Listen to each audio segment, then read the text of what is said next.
Open your mind. Your mind. Your mind. Your mind.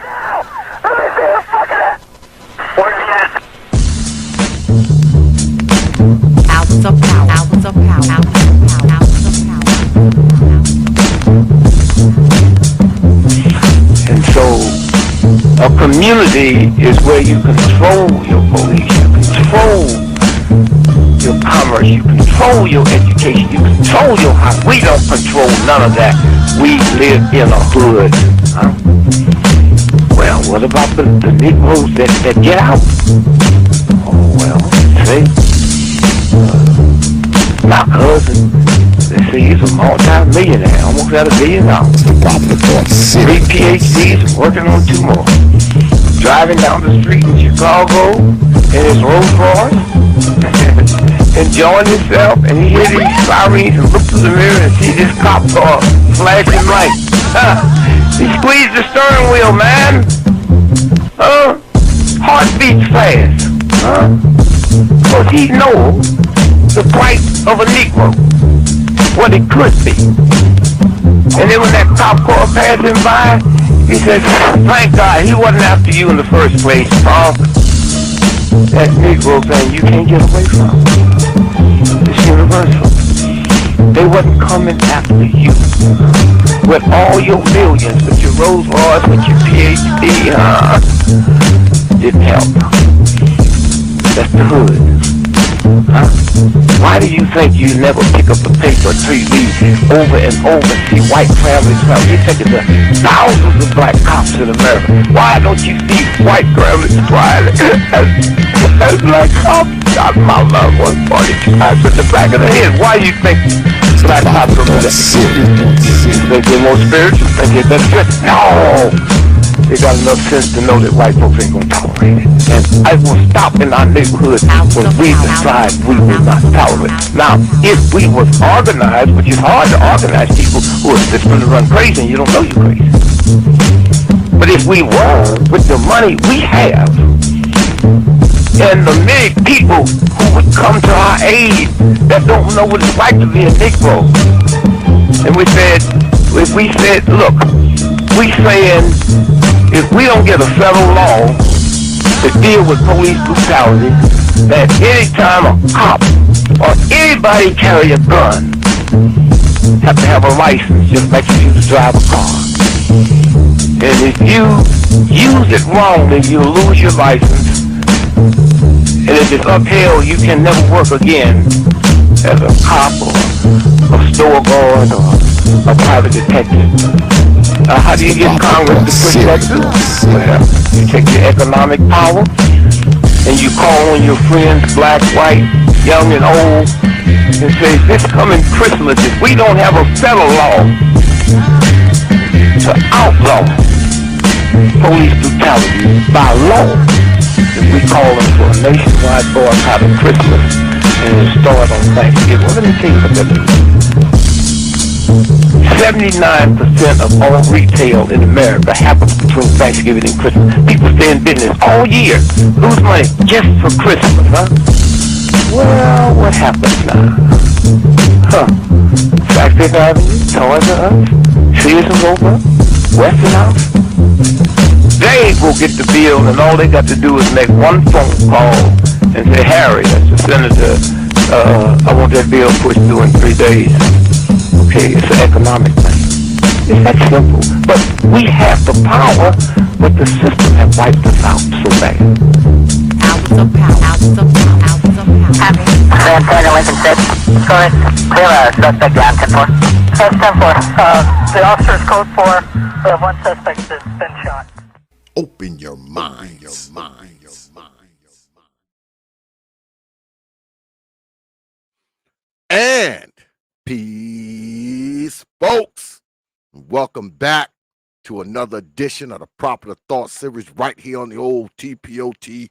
YouTube page. I'm your host, X, of course, but you knew that already. That's why your black asses are here. Tonight, special guest tonight, brother THEO WAF is in the house, and as you can see behind me here, the title is Money Making Man Mentality with brother THEO WAF. But Before I bring up the special guests, y'all know I always start the show off with thanking you good folks, man, for your likes, your shares, your subs, your support, and of course your hard-earned pennies, nickels, dimes, quarters, and 50-cent pieces.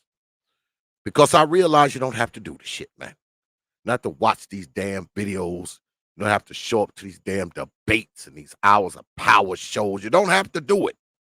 You don't have to share it. You don't have to sub to it. And you definitely don't have to drop your hard-earned coins. But you good folks, man, you choose to do so, man. Night after night, y'all have supported me for so long. The channel's growing organically. And I know it's not just because of me, man. I know it's because of the good folks out there and the good folks who hang out in here. And I want y'all to know, man, that I'm appreciative, man. I'm humbled. I'm honored. All right. I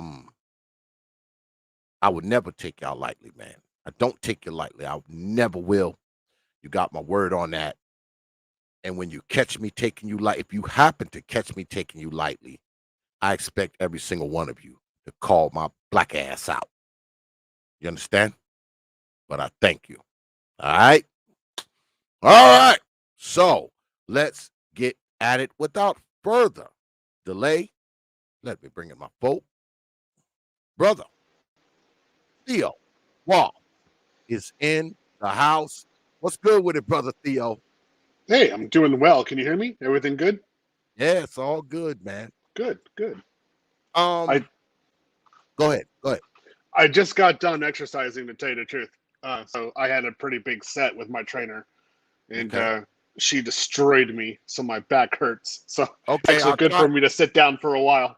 Oh, okay, good. Because I got a lot of questions to ask. Sure. And what's good, my brother? Brother Big Nate is in the house. Ooh, I saw him. What's good with it, brother Sheed, Lady Jazzy, Lady Celine, brother Vision, brother Obadiah, and of course a longtime supporter of the T.P.O.T YouTube page, brother Little Rock. I wanted to do this tonight because I think often when we get up here on the internet and we talk about so many things.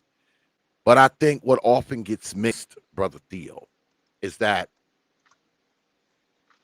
we need to be talking about mind frames, especially when it comes to men. And we need to be talking about the mentality of making money.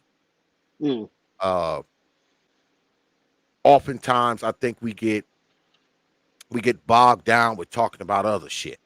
All right. And we totally forget about, what it really takes to live life. Now, if you one of those nature people who live on the Sentinel Islands and you got a spear and a banana leaf over your genitals, maybe you maybe you don't need the money making man mentality. But see, me, I don't live that way because see, if I don't have any money, if I don't get out there and make money, all the people behind me suffer. My wife, I got my nephews here, all of it collapses. All right.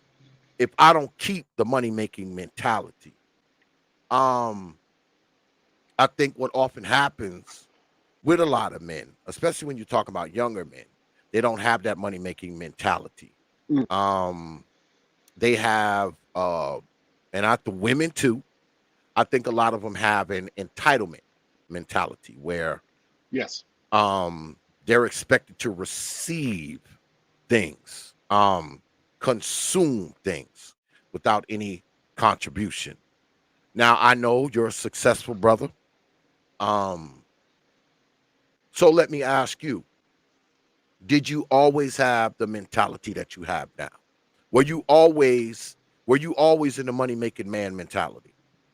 Yes. I started working when I was 10 years old. And I mean, I got my first paycheck, and actually was the summer of '83. So I mean, my name was written. I took it to the bank and deposited it. So I've been working ever since I was 10. Except in 91, I was going to university into France, so I was too busy. So I didn't work that year. And then, of course, there's unemployment going on here and there. But whenever capable, whenever possible, I always worked. I can't see life without work. Mm. Yeah, I'm sort of the same way. I mean, Mm. I was raised by a blue collar gorilla, and he didn't play no games. So, I mean, by the time I was 7 to 8 years old, and I know people have heard this story before. I mean, shit, he had your ass up 5 o'clock in Yeah. the morning, boy, on that truck. Yeah. Had that truck loaded, had be in that truck ready to go 6 o'clock on the road. So, Yep. yeah, I've been like that ever since I was a young guy too. Uh, I'm in my 50s now, so I've been running my own business for about 7 years now. Mm. So, believe it or not, I'm actually kind of staving off, because I have a handful of people who work for me. Mm. So I don't have to bust my ass as much as I used to. What I do is I make others bust their ass. But don't get me wrong now. I'm still out there. I'm still turning wrenches. I'm still coming home sweaty, dirty, and every damn thing else, but just not as much. Well, Mm. let me ask you this. You've been on how long you been on YouTube? How long you been here? How long you been on YouTube? In the Manosphere, Yeah. I've been on Manosphere YouTube 2012. Okay. Actually showing my face, that was last year. Okay. So that was with Donovan Sharp. Okay. Um, So since you've been on, hmm. do you think it's enough talk of money making, uh economics, investments, work, Hmm. uh whatever, money in real estate, money in Bitcoin, do you think it's enough of that on here? No, I don't. And I don't think there's enough of a mentality of how long it takes to actually become successful. And the recognition of the struggle and the amount of sacrifice that is necessary. Mm, And I guess, I mean, the real point that should be made is to that guy who is like, say, between 20 and 25, who, let's say they're in university and hmm they're just studying to death, and that guy has very low value, but he's doing the fundamental work to become successful in the future, like the 30s and 40s. true. And that guy has to sit back and watch as the girls that he likes or he grew up with get married, get banged out by other guys, but guys who have a superior position to him, and he has to take the loss Mm, and suffer through it and say, "I will arrive one day." mm, You don't really have that recognition of how painful that is, and I think there needs to be more of that in the manosphere, and also a game plan. People need to actually understand what finance is, economics, monetary theory. So one of my minors in university was finance, and one of my majors was economics, and I learned a great deal. And I did this actually because I was in Russia, and when I came back from Russia, I was like, oh, I understand what capitalism is now. I'm all in. I fully want to understand the system. I understand where I am now. mm. Yeah, well, I'd have to agree because, I mean, I understand it. They talk about this on the airwaves all the time. Um, I don't know if you're familiar with the whole educated lame thing, Hmm. that everyone was talking about a while back. The educated Hmm. lames never got the girls. They went off, they went to school, they became successful, Hmm. and now these guys are in their 40s Hmm. and they have plenty of money and they living good. And now they expect the quote unquote lanes to pick up the slack, clean up the community and all this kind of nonsense. Yeah. I'm sure you're aware of it. Oh yeah, Um, yeah. I laugh. yeah. So, well, let me get to, let me get your take on that, because you often hear people talk about give back, right? Uh, And I always took that as, if you're saying give back, there's an implication that I got something. I know that's how I look at it. If you say, oh, you got to give back, that means I got something mhm, to give back, mhm, right? And the crazy thing is when you think about brothers who might have been quote unquote lame, educated, back in the day, we used to call them bookworms. You're a mhm. bookworm, I'm a bookworm. Yeah, Yep. nerds, bookworms. Nerd. Yep. And, Yep. these are the guys who got teased in school and got wedges in school. I remember we used to freaking take the nerdy guys, we take their sneakers and throw them on the damn roof of the foyer of the school. We used to do that kind of crazy shit to them. Yeah. So, these were the guys who got that kind of stuff done to them. So it seems kind of crazy to me to now look at these guys and say, well, y'all went off, y'all got educated, y'all made good money. Now y'all need to come back to this particular area and do X, Y, and Z for people who didn't give a crap about you when you were younger, when you were Mhm. studying, when you were reading, when you were letting them copy off of your paper, when they were putting you in the headlock and telling you have to do their homework for them and shit like Yeah. that. Yeah. Yeah. Now you must come back to said geographical area and look Mhm. out with your money, your time, your resources. Now, don't get me wrong. I don't think anything is wrong with um looking out. But Mm. I don't necessarily believe you have to come back to look out. All right? Mm. But people will frame it where I've heard people, I'll give you an example. Mm. I have heard people say that, well, y'all get y'all money and y'all, leave the hood. Y'all need to be moving into the hood and buying properties in there and doing all this kind of shit. To me, that's just absurd. Okay. Um, if you can afford, cause see, I always thought the goal was to leave the hood. I Yeah. thought that was the goal. Oh, yeah. I mean, why would you leave just to come back, buy property in there that you got to have an electrified fence around and somebody on the roof with a Gatling gun to protect your shit. Like, Mm. I've heard this kind of talk. And I'm a type of person who I do look out for folks in the hood. All right. I was just in New York City last week, spent 2 weeks out there. All right. And, shout out to my man Q Butter. He has a institute in Brownsville, Brooklyn. And Mm. whenever I'm there, I go there, all right, and interact with the children. It's an institute for children from K to 12, black children, of course.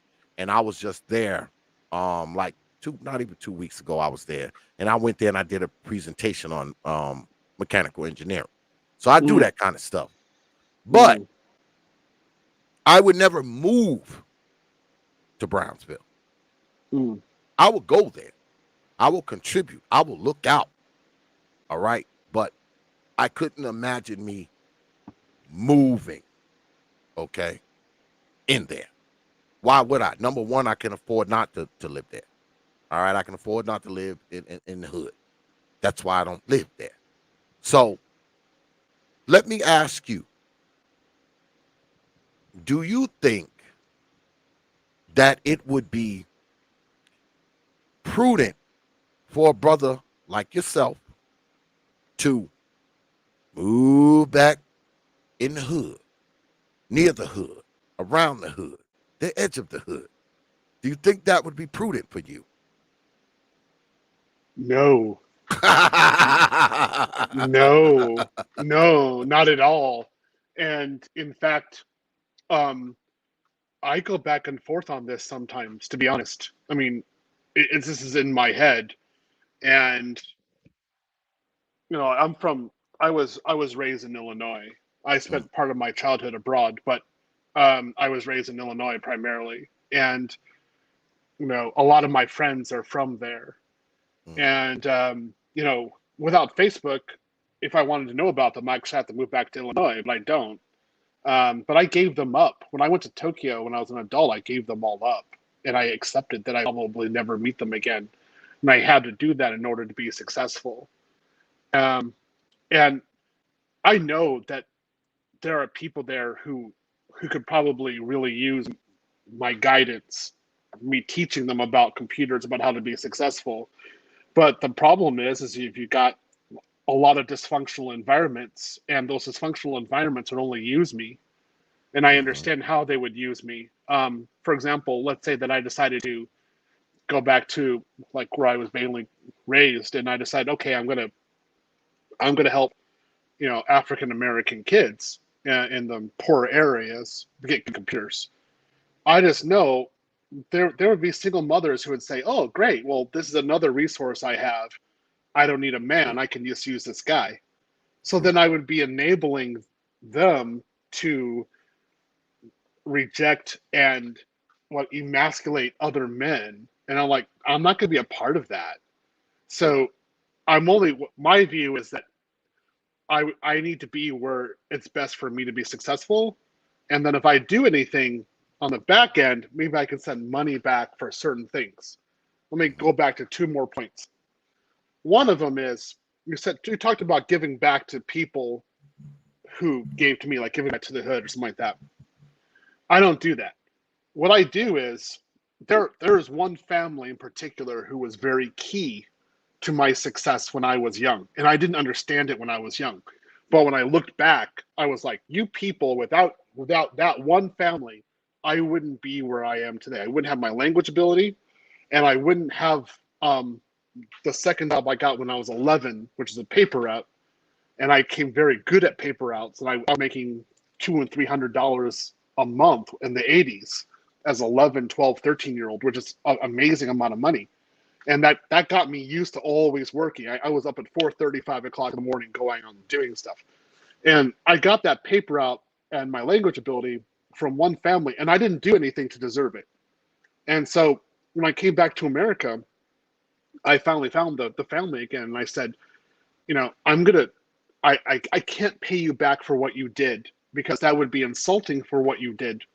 But I respect what you did for me, and I'm all this paycheck that I got right now. A lot of it is based upon what you did for me when I didn't deserve it. I did nothing at all. So that one family's child right now, she's at Berkeley, and I've given her $11,000 so far, and I'm going to give. She has 2 more years. I'm going to give another $15,000. And I told them, I said, you have to pay me back. I'm paying it forward. I'm thanking you because without your help, I wouldn't be where I am today. So that's the way I look at it. I go back and identify the people who were really stuck up for me and who gave me breaks when I didn't even ask for them. I didn't deserve them. I didn't even know the break existed. And I say thank you for that. Everyone else, I'm like, uh, sorry, dude. Nah, man, you gave me misery. Yeah. Nah, man, you were the reason why I left. Nah, Yeah. man, you can stay right where you are. Yeah. Well, that's the true meaning of giving back. That's what I'm talking about. I mean, you give back to the people who gave you. Mm-hmm. Um, a lot of people, they come from these environments, and these environments have given them nothing. Mm-hmm. These environments didn't give these people anything. Mm-hmm. These people didn't get their success, they didn't get their careers, they didn't get their social economic status until after they left. All right, Correct. until after they left these ridiculous environments. So I'm not much of the give back thing. Because when it comes to that kind of stuff, you're not giving back anything. What you're doing is you're just giving. Period. You're not giving anything back because you didn't get anything. So Correct. you're just giving, right? Hmm. Um Now what you just said, the example you just gave is an excellent one, because if someone did help you when you Mm-hmm. were younger and put you on that path to success, put you on that path to a decent career, put you on that path to not be in the penitentiary or on Mhm. crack or standing on a street corner somewhere with 9 coats on in August. Mhm. Those are the people that you those are the people that you get back to. Yeah, What I what I exactly. think what I think often happens is this, and I talked about this the other way. And what's good, brother Jonathan, another financial guy from Real Deal Financial. Y'all need to get down there and check out my boy Jonathan. The young fella is doing his things. We need to get him up. We need to get his subscribers up. Get down there, check out Real Deal Financial. Brother Jonathan, put your link to your channel in the chat, brother. So brothers can come down there and check it out. All this brother talks about is finances. That's it. That's all he talks about. Finances, investing, real estate. That's it. He doesn't talk about anything else. He don't get up here and talk about the bullshit like the rest of us. He actually talks money all the time. So y'all get on down there and check out brother Jonathan from Real Deal Financial. But yeah. When I think about the money making man mentality, Mm. and it's something that you gotta have as a man if you want to have anything in your life. And I'm not Mm. saying necessarily being a business owner or someone who makes $1 million a year. I mean, you got to have a money making man mentality. If you're a sanitation worker, if you're Mm. a plumber, if you Mm. are a mechanic, if you're whatever, if you don't Mm. have a money making man mentality, Mm. you're never going to have shit. You're going to be one of Correct. those guys, 37 years old, still living in your grandma's basement, sleeping next to the boiler as it fires over. Y'all know, y'all know that boiler that be down in the basement, boy. That just, you ever hear those? You ever hear those dudes online, and you hear that boiler in the background? That's because the boiler is right next to their bed because they live in the cellar. But if if you're a dude who don't have if you don't have a money making mentality, that's kind of how you're going to end up. All right, Correct. Mm. you're going to end up that way. So let me ask you, because I know that you do well for yourself, and you're a tech guy, right? Mhm. You're an IT guy, right? Mm. So when you started out as a young guy, did you always know what you wanted to do? Did you always know that you wanted to be what you are now when you were young? Uh, mm, I knew I wanted to be successful. I wanted to be like a lawyer, actually, and I wanted to do international law.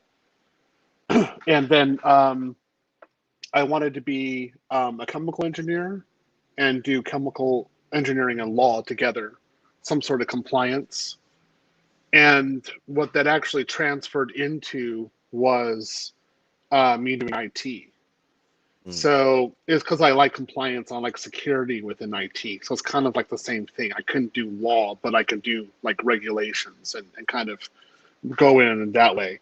Um, but I have to admit, it was highly influenced by where I could date.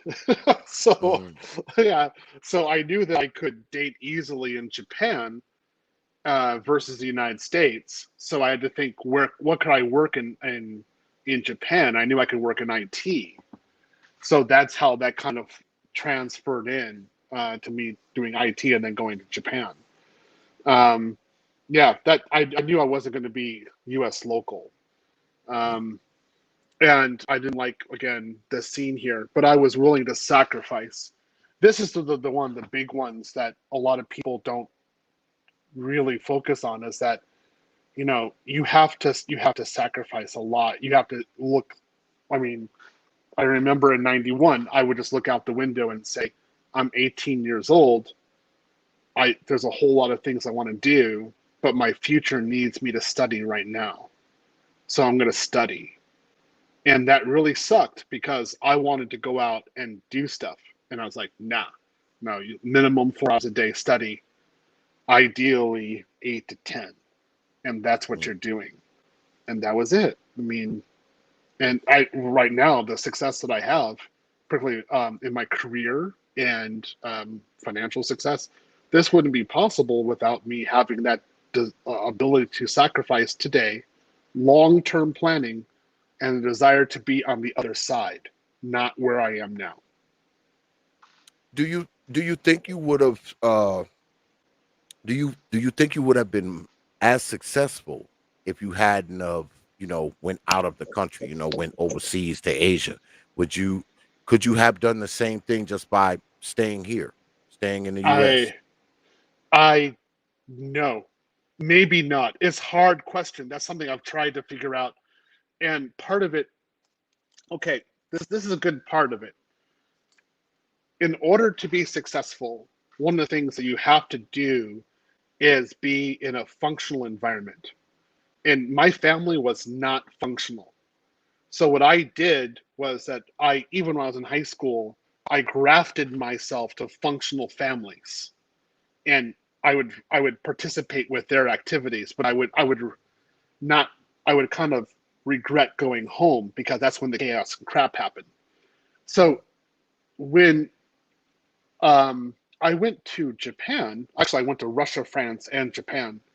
The big motivation for this was for me to get away from my parents, who were both dysfunctional. Wow. And so if I had stayed in the United States, this is what I think about. I think they would have been able to get to me.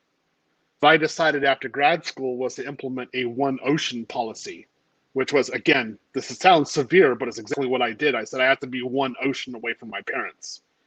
And that my ability to disengage, remove myself, separate, and say, I'm going to go for my success and give everything up. I don't care.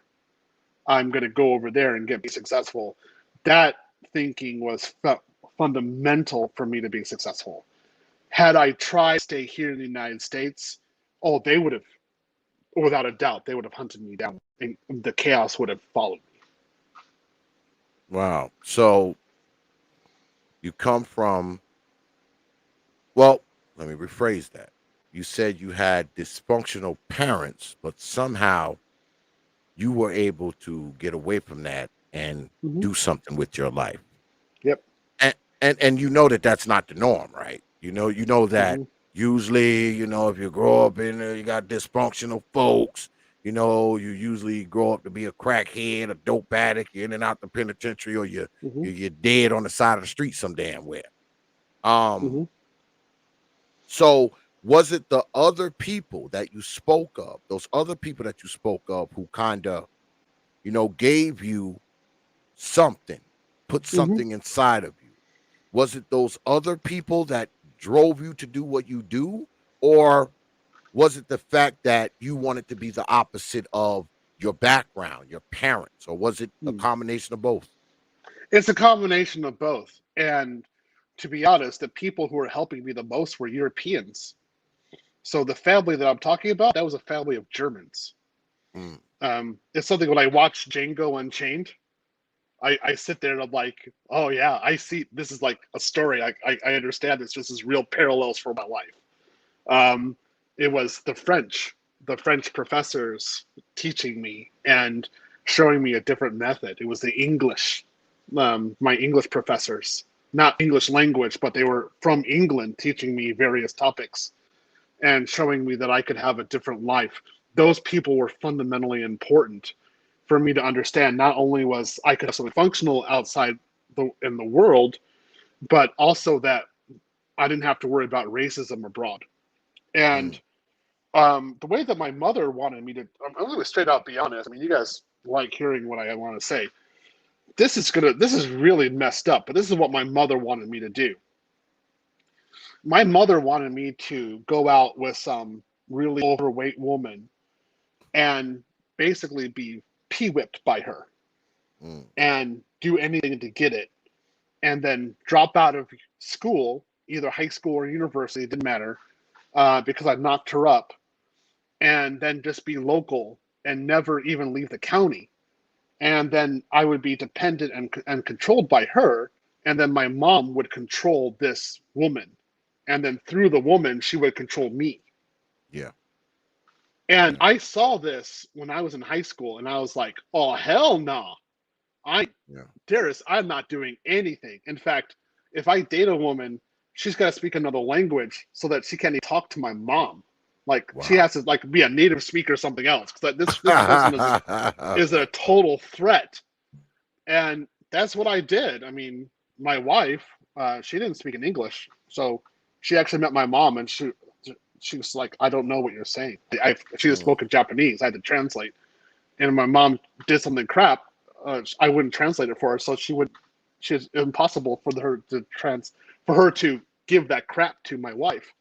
Um, so I saw the environment. They really weren't nurturing for my future. I had to give them up. I had to say, you guys are here.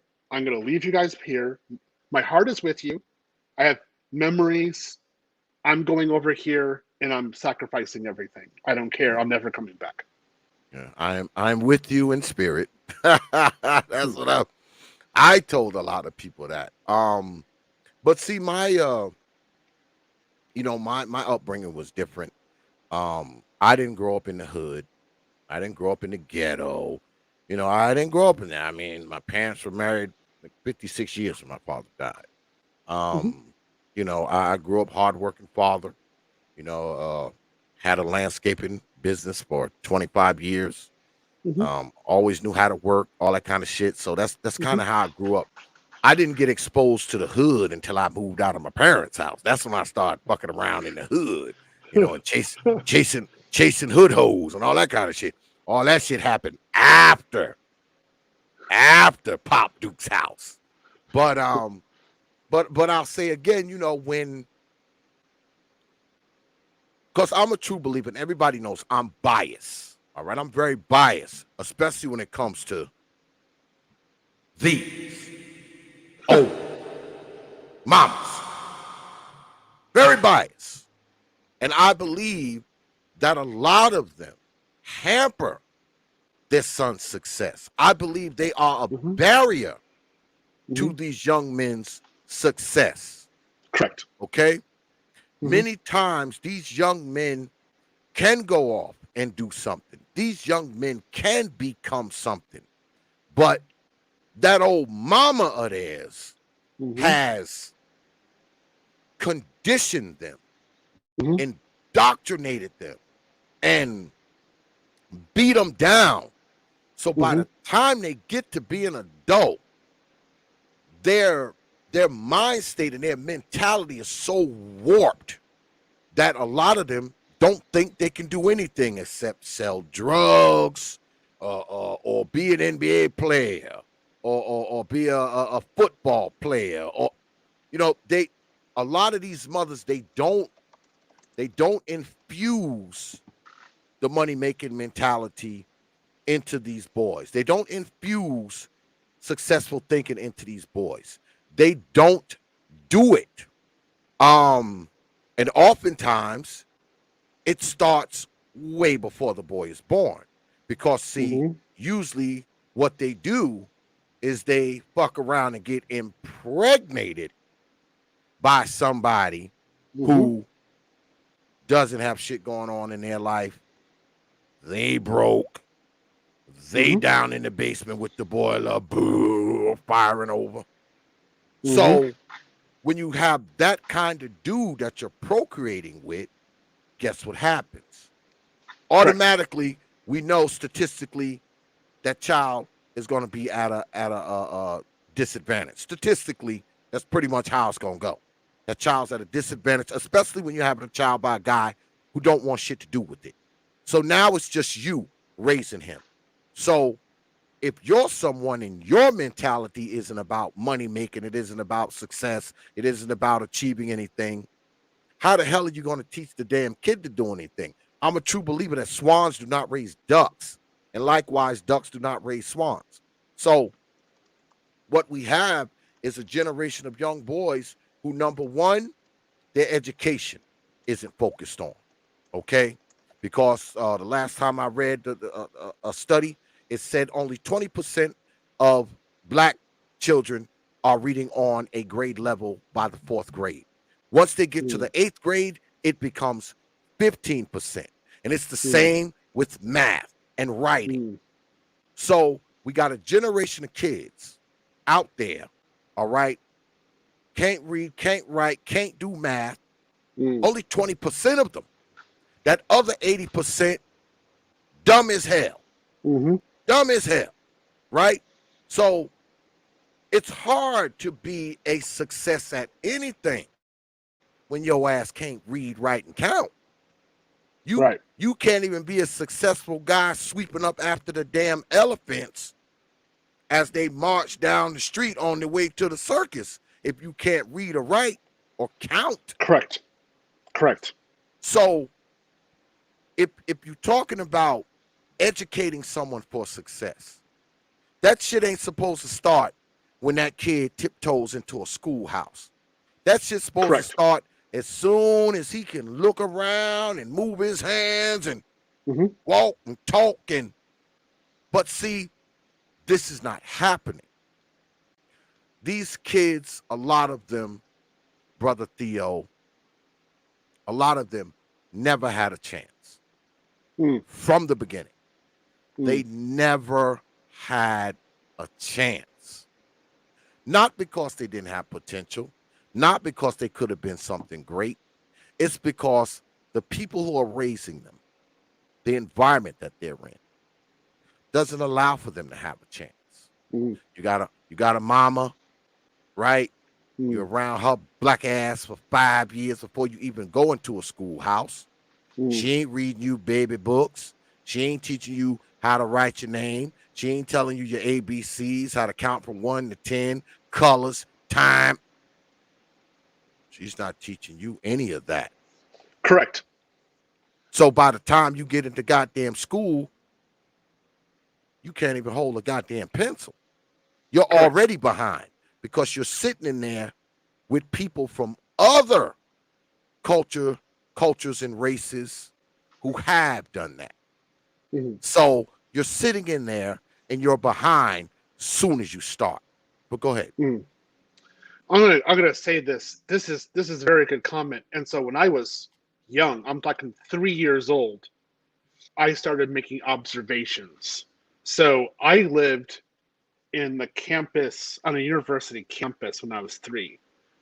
And I was able to see university students. I was able to see libraries. My dad was a researcher. And so he would bring me to the library, and I was able to be around a lot of books. But not far from where we lived was the projects, or was one set of projects. And they would take me through there sometimes. And I saw single mothers, and I saw chaos. And I knew 3 or 4 years old, I just had this idea. I didn't know the birds and the bees, but I said, the way to poverty is through a woman. Yeah. And the way to success is through that library. And that was one of the best fundamental ideas that I had.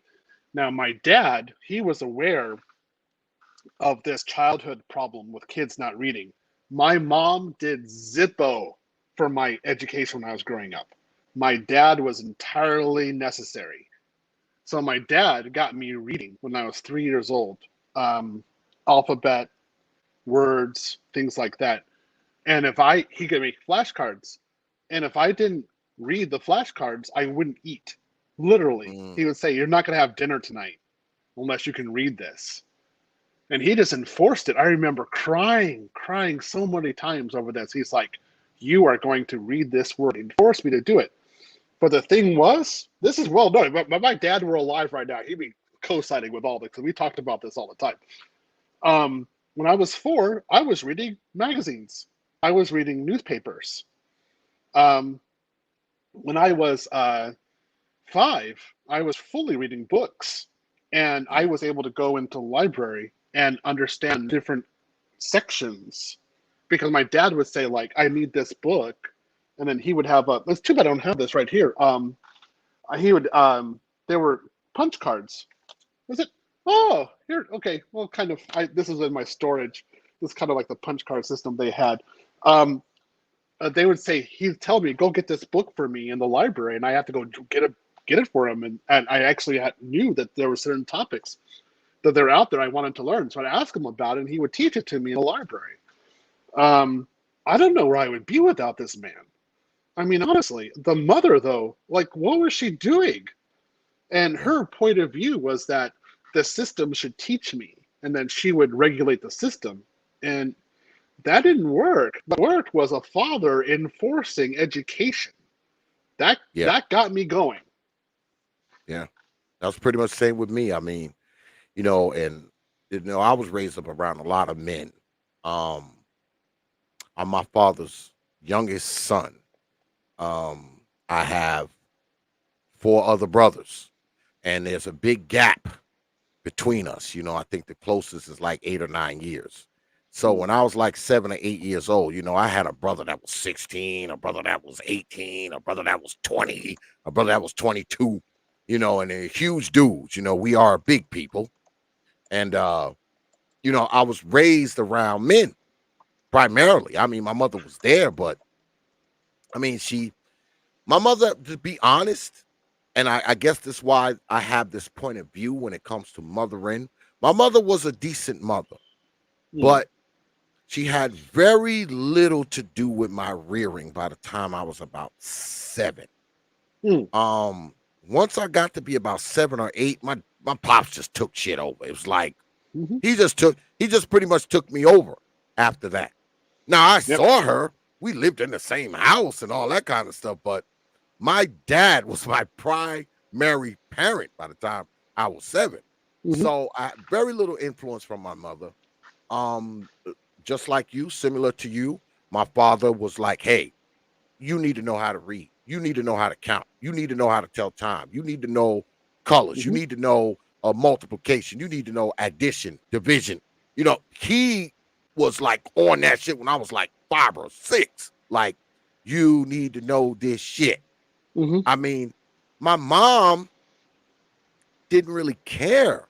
She didn't Right. really care like that. Like, she wasn't on you. And likewise, like you say, my dad would be like, let me see your damn homework or your ass don't eat dinner. hmm Make sure this homework is right or you ain't eating tonight. hmm Everybody's going to the movies tonight. Your homework ain't right. Your ass ain't going. It Right. was that. And I think we need more of that. I think we need, because see, that in itself is the money making man mentality. hmm Because it's hard for a child, especially a male child, it's hmm very hard for a male child to fail when they're groomed to be a success. mm And likewise, it's very hard for them to be a success when they're groomed to fail. mm Um, I say again, brother, like you're an exception. Those of us who come from dysfunctional, backgrounds, a lot of times, man, we find ourselves in all kinds of crazy, jacked up things. All right. It takes a certain type of mentality to overcome that. Now, mind you, some of us do it. All right. mm Some of us do it, but that's not the majority of us. It's not. hmm And I think what we've done in Black society is we have fostered mediocrity. hmm And when you foster mediocrity, a lot of brothers grow up without that money making mentality. They have the same type of entitlement issues that the women have, the same type of entitlement issues that their mother had. hmm So they're not interested in getting out there and chasing their success down. hmm Um, I'm pretty sure when you were coming up, you had friends and people you associated with who probably didn't end up where you ended up. I know I do. Oh no. Oh yeah. They didn't end up. I mean, I got people that I know right now, man, that's still in prison, and they've been in prison ever since we were in our 20s. So I know that you have some of those people. Mm-hmm. Could you speak to that? I have a lot of friends who are still in the same county. They have not left the small town where we went to high school. They're still chasing tail, and these people in their 40s. They're barely making 30,000 a year, and they're talking about who you are in life and learning and having kids and things like that to me. And I'm looking at them like, I make in 2 weeks what you make in a year. And you never left. You never sacrificed. You were controlled by your environment. And I want to say that shout out to my dad again for teaching me math. By the time I was in the second grade, I had long division, multiplication. I knew that fully. And I was asking him for algebra. Like, just give it to me. I want to know what this stuff is. My mom, no, nothing, zero, bunch of emotional crap coming from her. And my dad was, he was an electrician and a writer, so he'd have me in the shop, showing me diodes, showing me how condensers worked, tubes, electric tubes, vacuums, things like that. And he showed circuit boards and said, "This is how things work. This is how you put things together." And at least I had exposure to it, and I knew that work was necessary. And I knew that there was a process to do things. And then also, like every night, we had to watch McNeil Lehrer. So I remember that. I remember on PBS. On PBS. Right? Yeah. And then my dad, this usually while we were eating dinner, we watched McNeil Lehrer. And then my dad would actually say, "Okay, we're going to talk about what's going on. Like, what do you think about the situation?" So I actually had to engage and think. And because of that, I actually knew like who the president was, the Republican Party. I was Republican then. I knew what policies were going on, and there was a conversation about that inside the house. Mom, no, she wanted like real, like, I don't know, game shows, Wheel of Fortune later on. I mean, soap operas, stupid crap. And I was looking at her, I was like, I don't want this. Like, what are you doing? Like, I don't want this. But she encouraged me to go that way, and I was like, "No, man, I'm gonna go outside and play. It's not gonna happen." Yeah. Well, usually it's your old man, with a few exceptions. It's usually your old man who fosters the money making mentality. Gotta work. Even if you don't have the greatest old man in the world, if he's in your life, he's probably going to foster some type of money making mentality into you, into his sons. That's just kind of, who we are. I know a few brothers who they had fathers in their lives, and their fathers may not have been the best of fathers, but what their fathers did do is give them guidance, training, instruction, counsel. See, all of that is part of it. Especially for a man. These things are very important. Now, we as black folks, we overlook it. We say it don't matter, doesn't mean anything, and all this kind of nonsense. Because, see, when you think about many pockets of black society, they think that whatever you pick up from your old mammy is fine. Because, see, she had you. She had you. So whatever she's showing you, whatever she's doing to you, however she abuses you, neglects you, denies you things, degrades you, I can go on all night on these old mamas. And we as a people have embraced this and says mama knows best even when mama ain't shit. See, your mom is allowed to be a lousy fucking parent because you fell out of her funky hole. Now, your dad is not. Your dad must be perfect.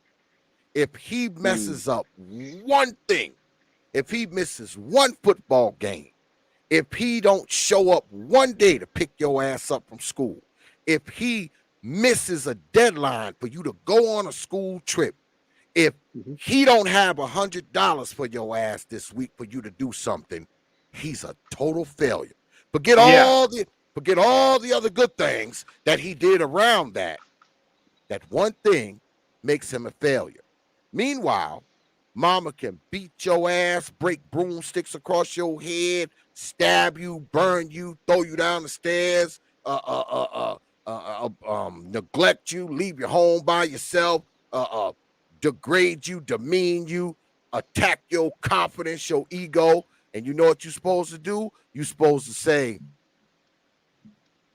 Mama did the best she could. She's a good mama because she had me. Yeah. I did not do that. No. No. I'll comment on that. So I'm not gonna say too much, but not too much time. But when I was 4 years old, I woke up more than once being choked. So I was sleeping. Wow. I sleep dead, like totally out. My mother came to my bed and started choking me in my sleep while I couldn't do anything. And I woke up with hands on my neck. My father never did that. I mean, I sleep now, even today, I still somewhat sleep with an eye open, just looking to see who's there. Or if I have to have my dogs around, because I'm like, somebody comes, they can bite them or something like that. The dog's actually very important. When I had a dog growing up, and the dog actually got involved, biting my mom when she did stuff like this. I wanted her out of the house, whereas my dad was the savior. I knew that full on. My mom and dad got into fights sometimes. Twice he went to the hospital. I remember the ambulance. I remember the blood on the house. I remember just looking at it, and he's bloody all over the place. And I knew there's only one person who could have done it, and it was mom. And mom was fine. It was nobody touched her. Nothing. And there's no charges, nothing. He just had to accept it. And I was like, huh? I knew who was supporting me. I knew who was doing it. It was dad. It was mom. I'm gonna give you another one. Another case. Okay, so I popped out of my mom, right? Yeah, of course. Genetically, she has asthma. I have asthma. You would think that she'd be sympathetic to my situation, because when I was in the middle of the night when I'm sleeping, even to this day, I have asthma attacks and I'm coughing, right? And a lot of times, I'm not conscious of the fact that I'm actually coughing. My dad would wake me up, take me to the kitchen. And this is back before we had any medicine really for asthma, except for epinephrine with the epinephrine shot. He'd make coffee for me, which he knew was a natural way of making the bronchial tubes expand so I could breathe. And then he taught me how to actually calm myself down and deal with asthma to control my attacks. This is fundamental. I'm 48 years old. I still use his methodology. 100%. My mom, she didn't tell me even one time how to manage an asthma attack, except stop having an asthma attack. Yeah. And I'm looking at her like even when I was young, this is like 8 and 9 years old, I was like, are you serious? Like, really? Because what? So again, I didn't give her kudos. I looked at it and I was like, dad is good, mom is evil. Mom is evil. Yeah. If mom's alone with me in the house, I'm in trouble. If dad's alone with me in the house, we good. We can be talking. Yeah. Wow. So I'm pretty sure that all of that, combined pushed you to have, money making man mentality. Because when you're a person about your money, when you have that mentality, man, about your money, other things just don't seem as important. They seem somewhat trivial. I know to me. I mean, I think about my business all the time. I was on vacation, a while back, and I didn't even have a phone. My phone had messed up and shit. I ran the shit over with a damn. I ran my phone over with a damn skid steer that I was working on. I had worked on this skid steer, and I had my phone like in my shirt pocket. Made a sharp turn before I realized it. Crack. And I had planned this trip and I was waiting on the new phone, and it didn't come the day it was supposed to. So I said, fuck it, I'm just gonna go. But every day I'm calling. I'm like, what's going on? What's going on? What's going on? You know, what's going on? Because I think about it because I'm out of state now, like I'm in my 50s, all right? So I know I have more years freaking behind me than I have ahead of me because I don't plan on living to be 100 and something.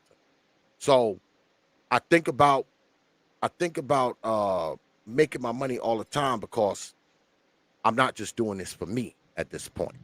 All right. I got other people that I got, you know, going on, my wife, my grandbabies, you know, my nephews, you know, I got all these other people that I got to think about.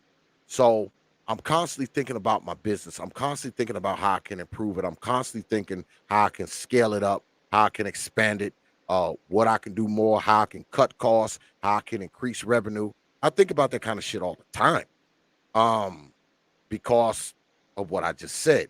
There's a lot riding on it, not just my livelihood. I mean, I could probably do 30% of what I do on a year and still be fine.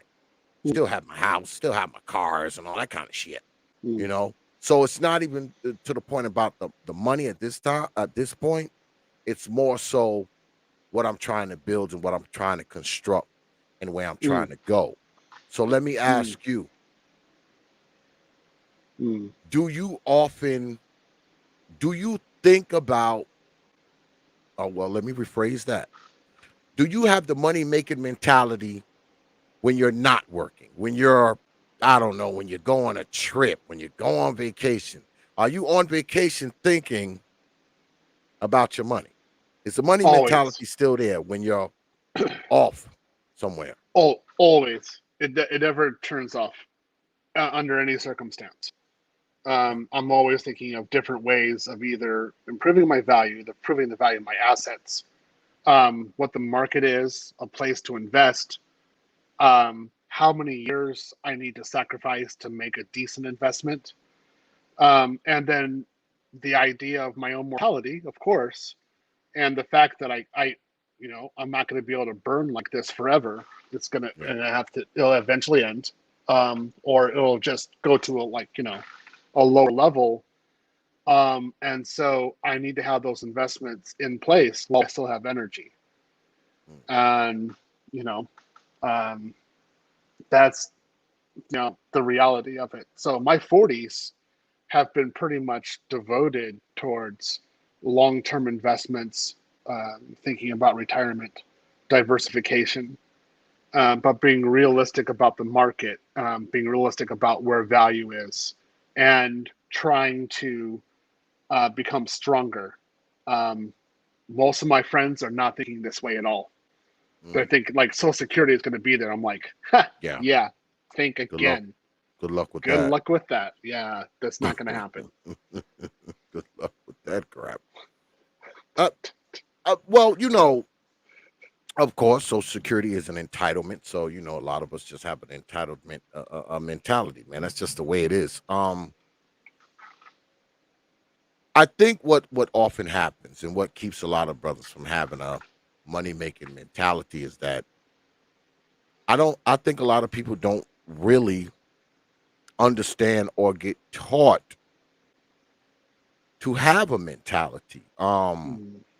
Oftentimes you see the whole anything goes type of thing.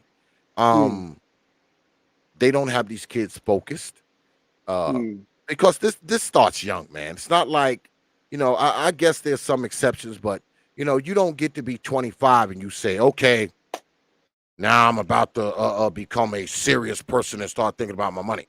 No, that's something you're thinking about as a child, as you grow, and it's something you kind of work towards, you know. Because I know me, I was a total screw up myself, you know. I didn't start thinking like a grown up till I was like 28. All right. But eventually I did start thinking like a grown up. You have people who are in their 40s, who are in their 50s, and they don't have the mentality of a grown up, man. No, You got guys walking around here in their 40s and 50s, man. They're worse than 25-year-olds. Because to no. to have a money making mentality, you have to be mature. Yeah. Yep. Yeah. You really have to see long term. I mean, I've got friends who are like begging for some peace leave, and they're happy to have Kraft macaroni and cheese, and they're about Yeah. 45 years old. And I'm Yeah. like, that's a processed carb, man. Like your body can't. You're not supposed to be eating that anymore. How old are you? Like, what are you really thinking about? And they're just like, oh, I have a woman in my life. I'm happy. I'm like, you're not thinking long term. This is the winter is coming. This whole retirement thing is coming. Are you ready? So when I was younger, what I did is when I got money, people told me about investments when I was younger. And I said, the number one investment that I can have right now is in myself and my skill set. So I want to make sure that I have good skills that are marketable. Now, once I started getting professional jobs, I kept on investing in my skill set, investing in IT, and then I started doing specializations. Basically, in what in in less than 2 years, I went from $1,000 a month to $10,000 a month. Mm. And then once I got that, well, yeah, see, then that's where I tried to invest, but I was married, and that's where the simping came in, and the crap came in. So once I was from that, relatively speaking, I said there has to be, again, a certain amount of that I invest every month. There's the way for me to diversify was my, of course, minimum 401k, and then I had to do another 10% on a mutual fund. And then after that, I had to invest in my own training, in my own capability for specialization. And then after that, I was free. I could do what I wanted to do. And that, largely speaking, got my salary. At one point, it was, what was it? In 2011, it was like $23,000 because I got hit by the recession. I was homeless. I got from there to 2014, it was 200,000. 2016, it was 275,000, right? And then the investments, again, I kept on doing that kind of investment and then diversifying it. I started making like 15 to 20% per year. Hey, and later on, I'm going to be thinking, I'm going into real estate now and thinking about diverse markets for real estate. I have one partner. I'm going to go have another partner as well. And now I'm thinking about how to make the money without me doing anything, just investing. And at night, I still get reoccurring income. Yeah, I have a guy who's been and I was talking to Brother Jonathan about it, a couple weeks ago, who's, a partner who wants to get us into some, some real estate, and I'm entertaining it. What the hell. But I've heard you speak of being homeless before. How the hell do you go from homeless to successful IT guy? How do you make that leap? How do you go from, I guess, living in your car or something No, I was to, living on the streets. oh, literally on the street, Yeah, on the park bench, literally on the park bench, under the park bench. under That's a the good park place. bench. Yeah. So how do you go from that to where you are now? How do you make that leap? What does it take to do that? Accepting that the reason why you're in that position is because you made bad decisions.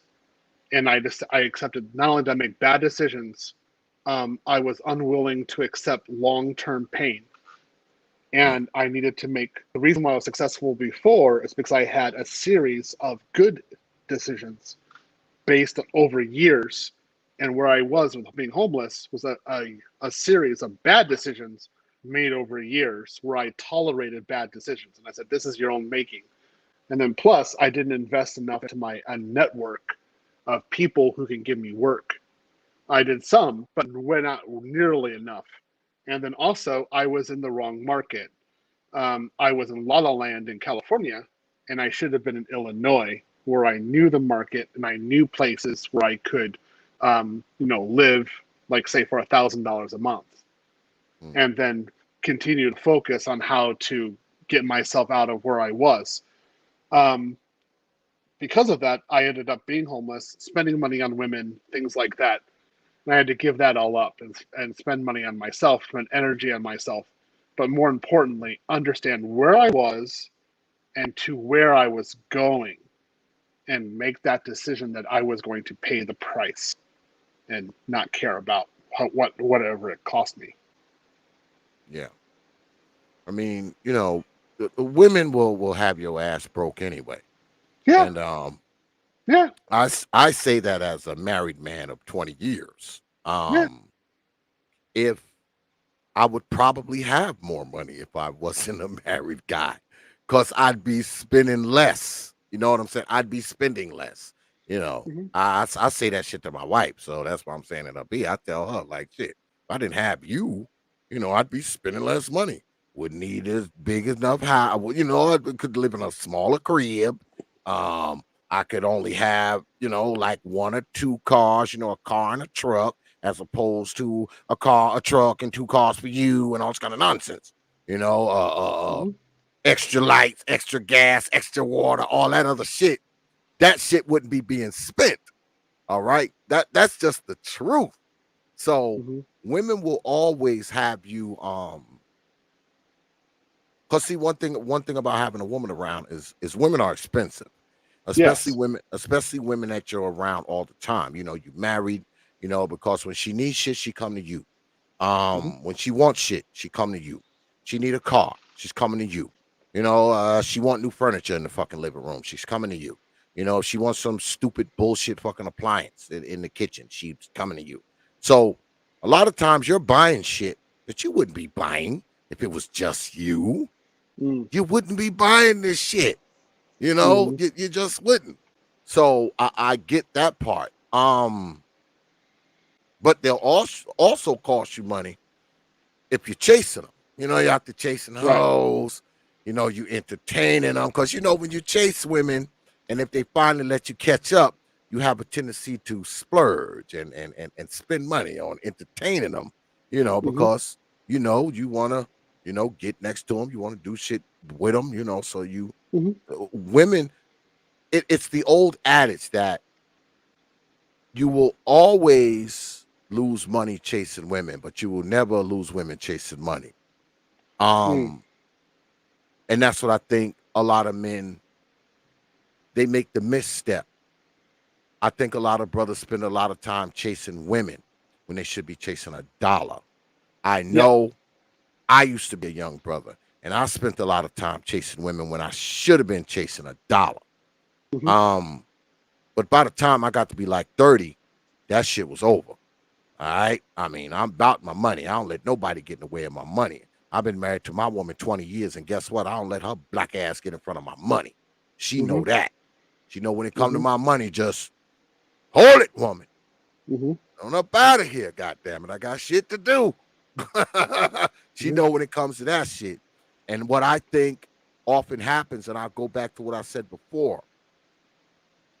I think a lot of these young men, man, they have been so stunted.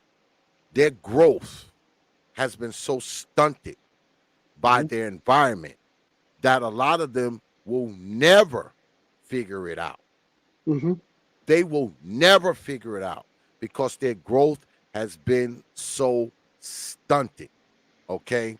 While other children are inside their parents' stores, standing on a box, making change, Mm-hmm. where are our kids at?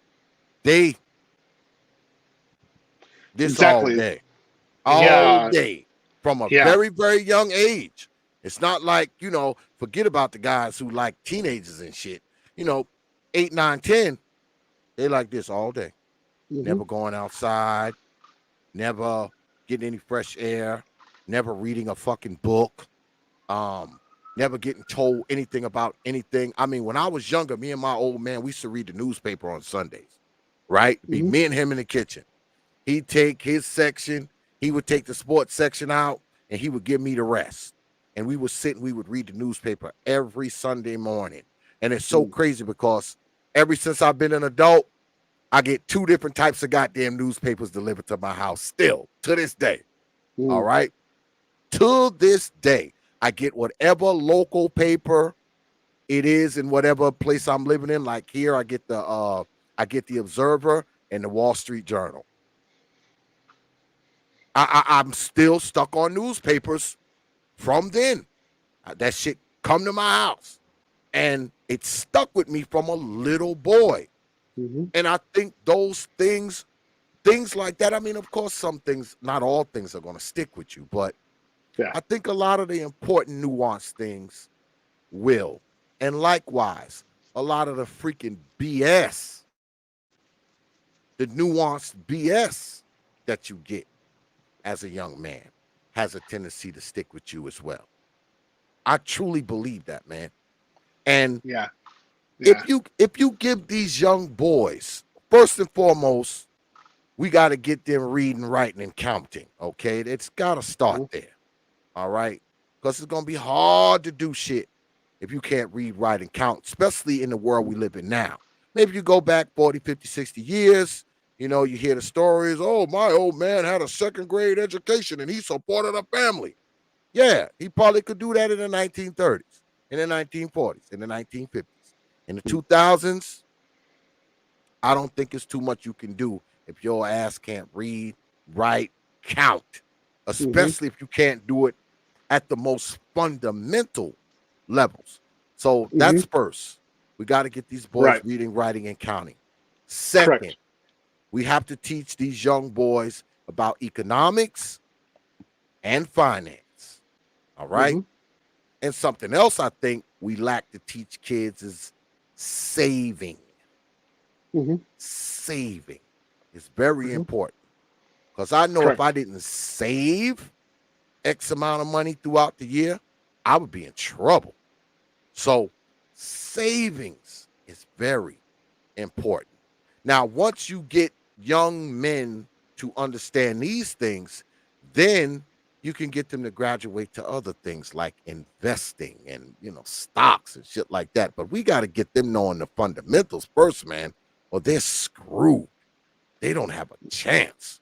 Let Go ahead. me comment on this. I also focus on improving cash flow, and my view is you don't care about your water bill, your electricity bill, if you can double your cash flow.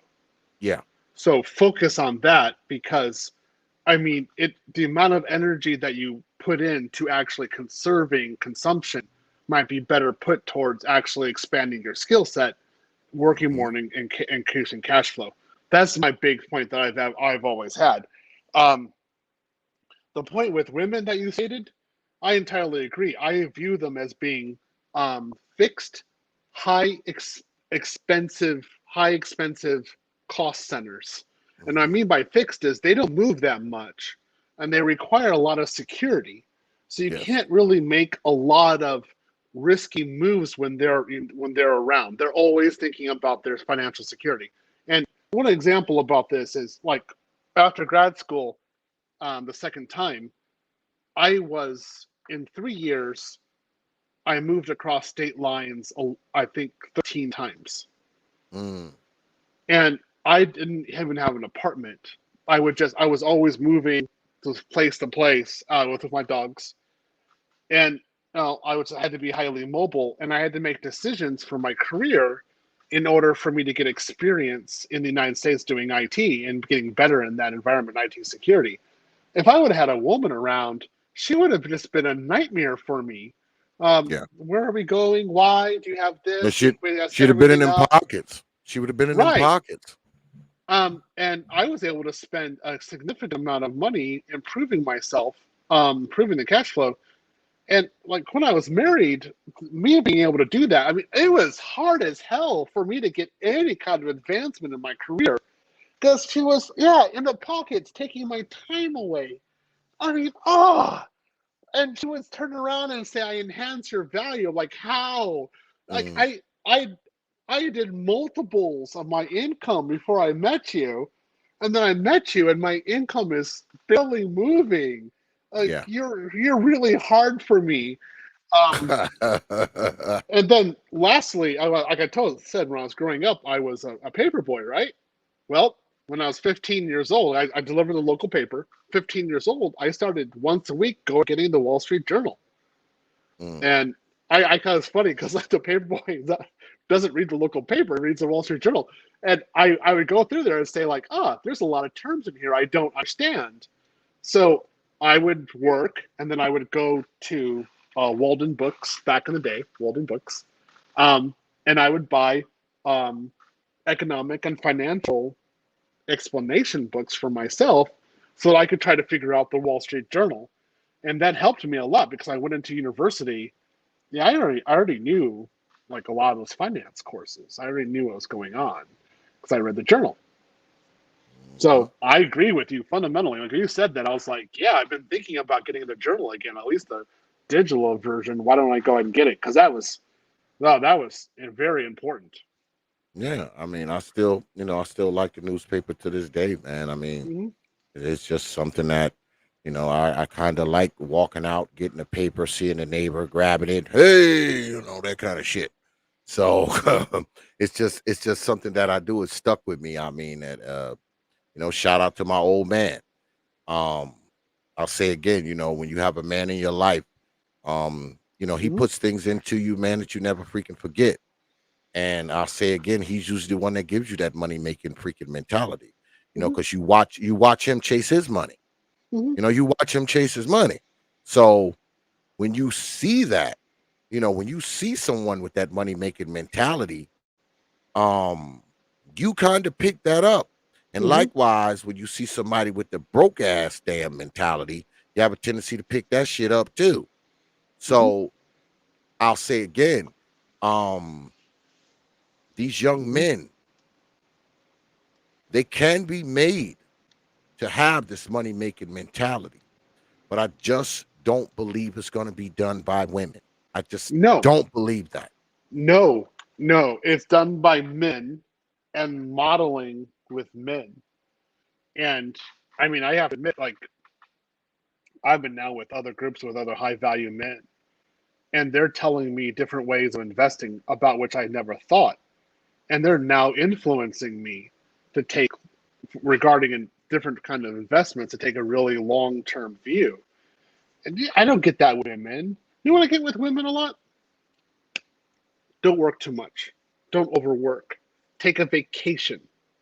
And I'm looking at them like, you want me to do less and spend more? Are you Yeah, kidding me? yeah, No, I'm a man. I work because these muscles ain't gonna last forever. My mind isn't gonna last forever like this. I need to go out and get it while I still can. Invest, mhm, and then, you know, like when I retire, I can get high. I'll do that when I'm yeah, 75, 76 years old. yeah, Um, until then, I work. Um, so when I date, um, women are, I make this very clear to women. I say, my career is number one. My mission in life is really number one. If you have to either bring me value in there or make my life a little bit more comfortable, something like that. But if you get in the way of this, you're not even gone. I'll just keep on moving and you'll be behind. That's yeah, it. Like, yeah. over. That's all part of it, man. That's Mm-hmm. all part of it. Um, Me, I'm fortunate. I have a woman that understands, Mm-hmm. what I'm about. Uh, but shit, she's been around me ever since I was a working stiff. I Mm-hmm. mean, shoot, man, I did what I'm doing now for 20 some odd years for other people. I mean, I've Mm-hmm. only ran my business for 7 years. The last 2 years have been the best years that I've had. So Mm-hmm. it's growing, it's expanding. Um, she understands that. My wife drives a lot nicer cars than she drove 7 years ago. Um, we live in a much nicer house than we lived in 7 years ago. Mm-hmm. Uh, as your business increases, your finances increase. Um, Mm-hmm. Things get better. Mm-hmm. I'll say again, probably would have as much of this shit around here if it was just me. But you gotta, you kind of compromise because she do keep my house, cook my food, and do my laundry. Um, so there are compromises to be made. But Mm-hmm. a lot of us, we have women in our lives who they want to bleed, a siphon those finances off of you. And a lot of times, it's not the women you're dating or the women you're screwing. It's your mom, it's your sister, it's your grandmom, it's your aunt, it's your cousin, it's your because see, I go back to the entitlement thing. A lot of people feel entitled to what you have. Yep. Because I go through that shit myself, right? And I'm far from rich, all right? I do all right. All right. I'm a working man, okay? But because I have this, people seem to think that, they can just kind of drop out of the blue and say, gimme, gimme, gimme. Because see, you have it, I don't. Therefore, you should give it to me for the simple fact that I don't have it, which I think Right. is just stupid. All right, makes absolutely no sense. And you hear people say, "Oh man, you should look out this, that, and the other thing," but you're not doing these people any service by doing this, man. You're not. No. You're not doing it by just letting them be nothing, and you just give them, and shower them with all the shit. And man, you're not helping these people, man. You're hampering them. Is what you're doing. Right. Because Yep. what you're doing is continuing the entitled goddamn mind frame that they already have. That's all you're doing. You'll continue to perpetuate it. That's why. And I used to do it many years ago. I used to do it. All right. I used to do it because I thought, because I was doing a little better than them, that I can afford to look out. Man, I've paid people's mortgages, I paid people's car notes, I paid people's rent. All right, I've paid people's light bills. You name it, I've done it. But now, that kind of shit, absolutely not. Absolutely not. Especially if you're somebody who I know is just a lazy ass person, a freaking manipulator. All right. Especially if I know that that's what you are, I'm not giving you shit. I'm not. I can have a car made out of $20 bills, and I'll dare you to peel one of them motherfuckers off. Dare you to peel one of them motherfuckers off. Because, see, when you do that, like I said, when you do that kind of stuff for people, man, all you're doing is further perpetuating the fucking entitlement. Especially when people come to you over and over and over again. Nah, I don't think we're helping people when we do that. And I know a lot of black folks will take issue with me saying that, but they know exactly what I'm saying. Because don't get me wrong, there are people out there who are worthy of help. And there's people that I do help.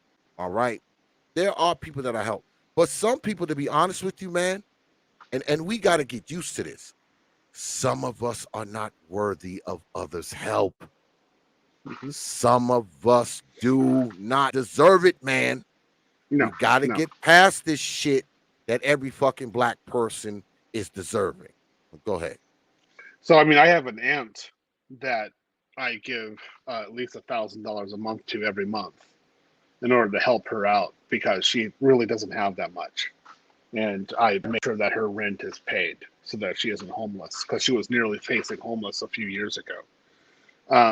During the then the height of coronavirus, when there was people were losing their jobs and stuff, I started giving $5,000 a month to people who, just specific people, based upon their situation.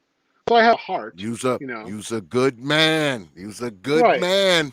My salary my cash flow had increased to $50,000 a month at that time.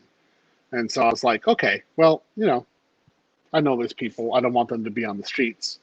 And so I'm going to go help them out. And I saw that there were a certain category of people who did not deserve my money whatsoever. I'm going to give you an example of one. She's in my church. She's a sister. Took pity on her, single mother. She needed, her hours were cut back. I decided, okay, I'll give you a little bit of money every once in a while. Here's something. And then she turned around and went on vacation. And I'm like, what? Well, I don't go on vacation. What is this stuff with you going on vacation? She's like, well, I deserve it. I'm like, what? And then she said, she needed a little bit more. She's waiting for government, stimulus package to come out. So I was like, okay, I'll give you a little bit more. I started saying the biggest BS. And then it was clear she was trying to finesse me, use sexuality. And her bank account hit total negative. She just sent me a screenshot of it. And I was like, well, what am I going to do? I'm not going to do anything. And then she just started getting real desperate. She started sending me unsolicited nudes. And I was like, okay, this is done. We're done. I don't deal with this. And I just cut her out. I kicked her out. Start walking the street, girl. I was like, go hit the stroll. Yeah. Hit the stroll. My point on her, I had no mercy on her. I had no idea where she's going. And I saw her photos of when she was younger, and I was like, she told me what she did in her life, and she was just out. She was a CC writer. She totally admitted that she's a total 100% CC writer. And I was like, you were totally hot when you were in your 30s. Like, you could have, myself or other guys would have gladly gone out with you and made a solid family with you. And you decided to ride the CC, then turn around and talk about how men ain't crap and you want money from me now, stuff like that. And I was like, you're just a walking contradiction. I think you're fundamentally correct. There are people out there who really think that they're entitled and they want the freedom to make bad decisions but not suffer the consequences of their decisions. And these people won't take the decision I had when I was homeless. For example, that reason I was homeless because of what I did, and I need to get myself out of it. I don't have any entitlement. I work to death. And if I give you money and then you turn around and say entitlement, you're gone. It's like Death Star. That's it. Boom, gone. So I agree with you. Some people out there just have no clue. Yeah, well, what you got to understand, Brother Theo, about some of us black ass folk. Mm-hmm. See, we believe that what you have, you went off and got what you got to come back and help the lazy motherfuckers. Yeah. See, that's the mentality of a lot of people. You went off, got your education, got your career, found your success.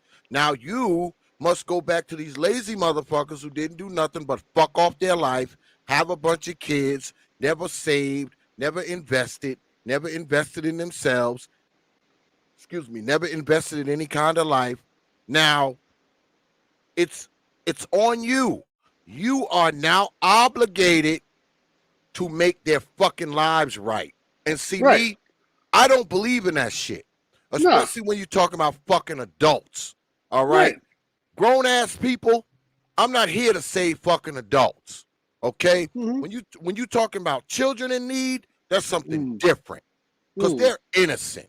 They didn't ask to be here. All right? Whatever conditions they're in, their bullshit ass parents have put them under that condition. But freaking adults, man, get the fuck out of here. I don't owe you anything. I don't owe you any money. Your ass too old for me to be mentoring your old ass. All right? You're not entitled to my help. You're not entitled to my resources. You're not entitled to my time. All right? You're just not. All right? And I'm not a person who thinks I'm better than people. All right? Like I said, I'm a blue-collar working stiff.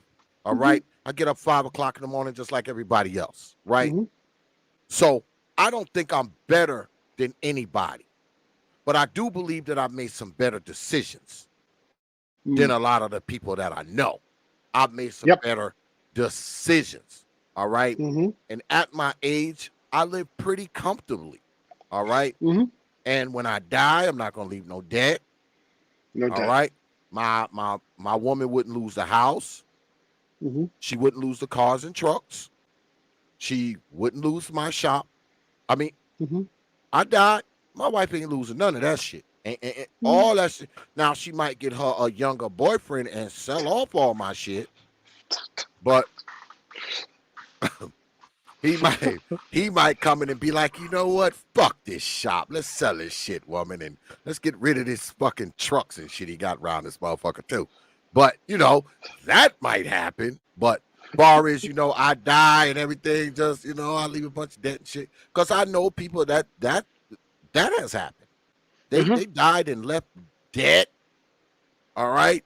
Mm-hmm. People gotta pay $5 and $10 and $20 and $30,000 worth of their fucking debt that they left behind. Mm-hmm. Oh, they died and they months behind in the mortgage. The house got a tax lien on it and all this old kind of foolishness because these were people who didn't plan. These were people who didn't have the money making mentality. Yeah, they didn't have it because not everybody has it. Not everybody. They don't have it. And if you don't have it, especially when you get my freaking age, all right? You get my age, because I'm in my 50s. If you don't have that shit by the time you my age, I don't know what the fuck to tell you, man.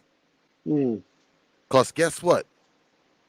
That means you probably don't have life insurance.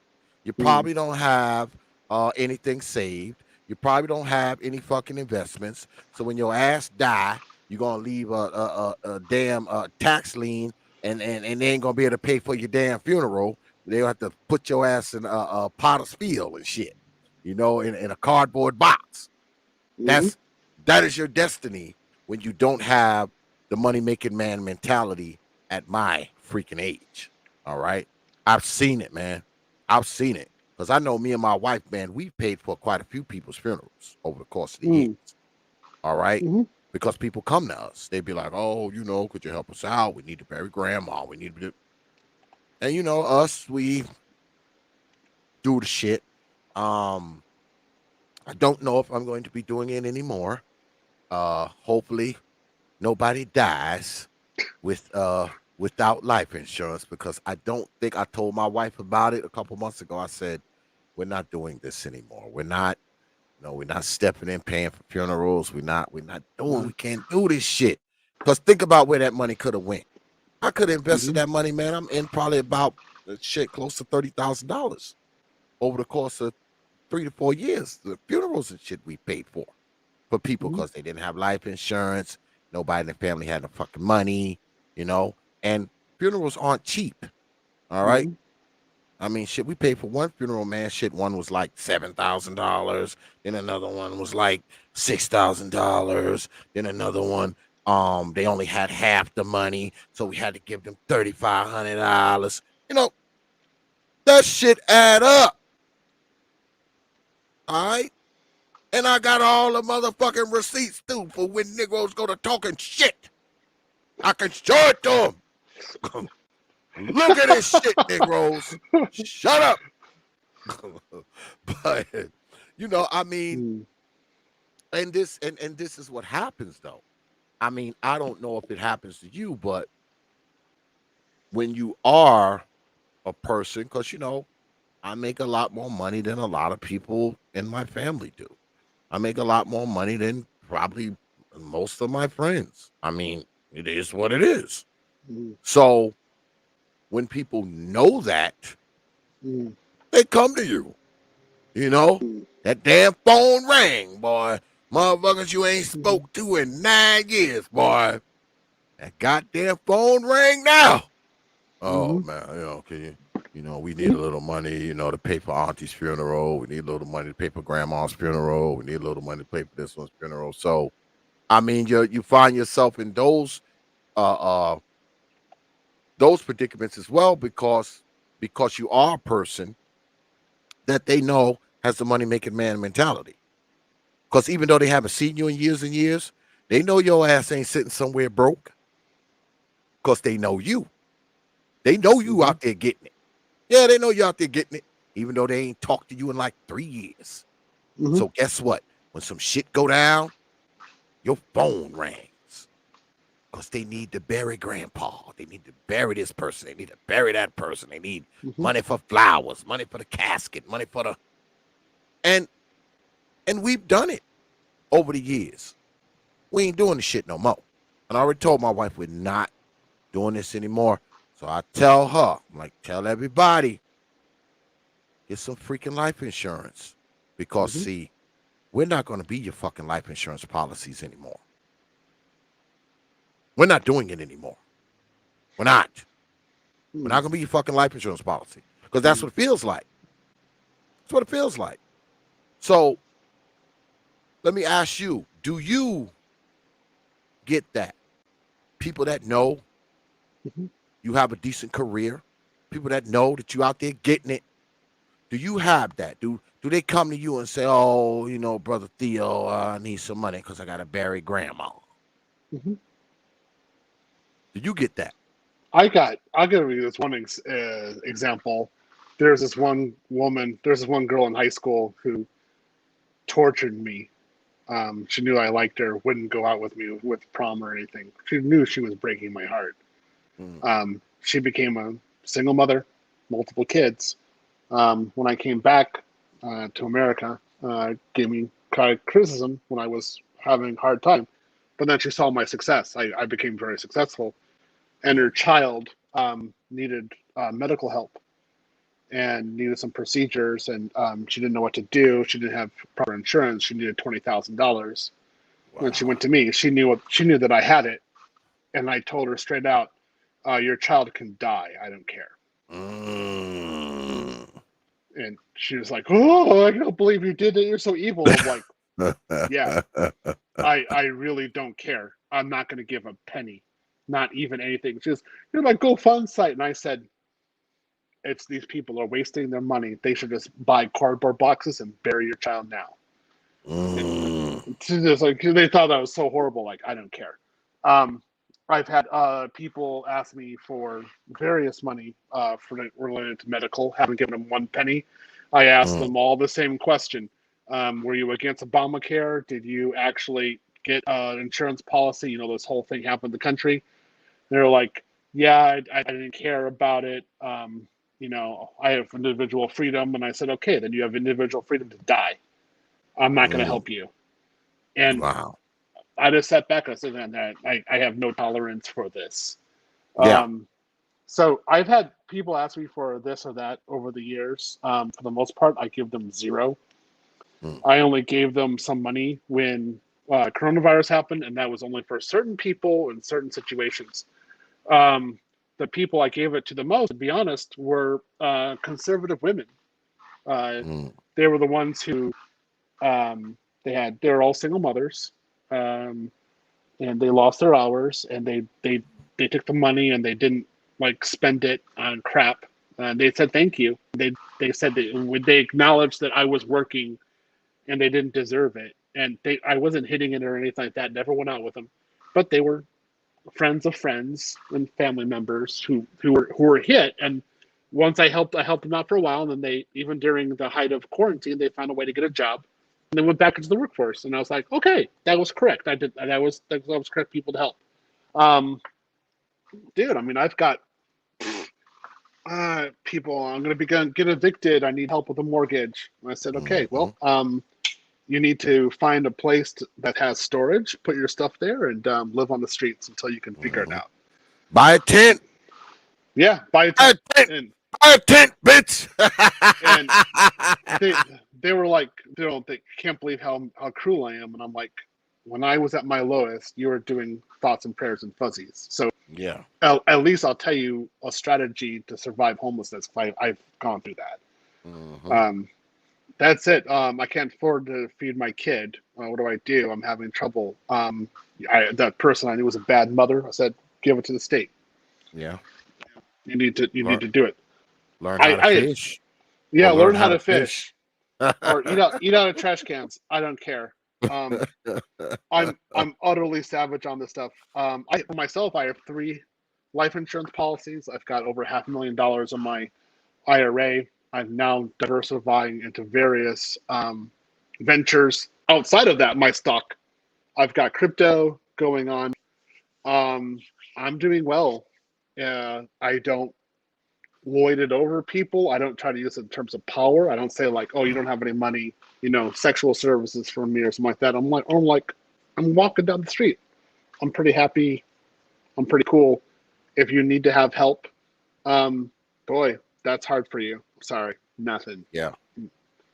Unless I see you're gonna do something with it, Yeah. then I'll do it. But if I have any inclination, any thought that you're just gonna be an idiot with it, I don't care, man. Yeah. Nothing. Because like I said before, man, not everybody is worthy of looking out for, man. I mean, we think everybody who black like us, Mm-hmm. they're worthy of help for the simple fact that they're black. Mm-hmm. And that's bullshit. I mean, Bullshit. that is just bullshit. Mm-hmm. Not everybody is worthy. And you see, Tony here says, damn, Theo is savage. You know what? We need more of this. We need a little savagery when you dealing with the people who are not worthy of your help. You know why? Because most of those people are just fucking manipulators. Mm-hmm. A lot of the help that you give these manipulating ass people will be better served giving to someone who's really in need and going to do the right thing with what you give them. Mm-hmm. All right? They're going to do Yep. the right thing with what you give them instead of just giving them on some damn we both black shit. I mean, that's just the dumbest shit ever. All right? Because I don't think needs are identified on terms of whether or not both we black. All right? Just because I may have something and you don't have something. All right? And I think we fostered this fucking manipulative, entitled, just give me something for the simple fact of giving it to me because you got $1, I don't. So goddamn it, you need to give me 50 cents. I just think this is the stupidest of shit. And we talked about this last week. I did a stream called Beggars, Broke, and Bums, right? Last week. And we talked about how there's nothing wrong with helping the downtrodden. There's nothing wrong with helping the unfortunate. But I refuse to help fucking manipulators, the scammers, and bullshit artists. I refuse. I don't give a shit. There's a lot of them. Yes. A lot of them. Yes, I refuse, man. And like I said, I can be driving down the road in a car made out of fucking $20 bills, a truck made out of $100 bills. I dare you to peel one of them motherfuckers off of that goddamn car. But shout out to Brother Sicklid with the $10 super chat. Appreciate that, Brother Sicklid. He says, I give Theo a 9 out of 10. If he stops being a red diaper baby, I give him a 10. What is he? Whatever that's I looked it up. That's the child of a communist. Oh, appreciate that coin drop, Brother Sicklid.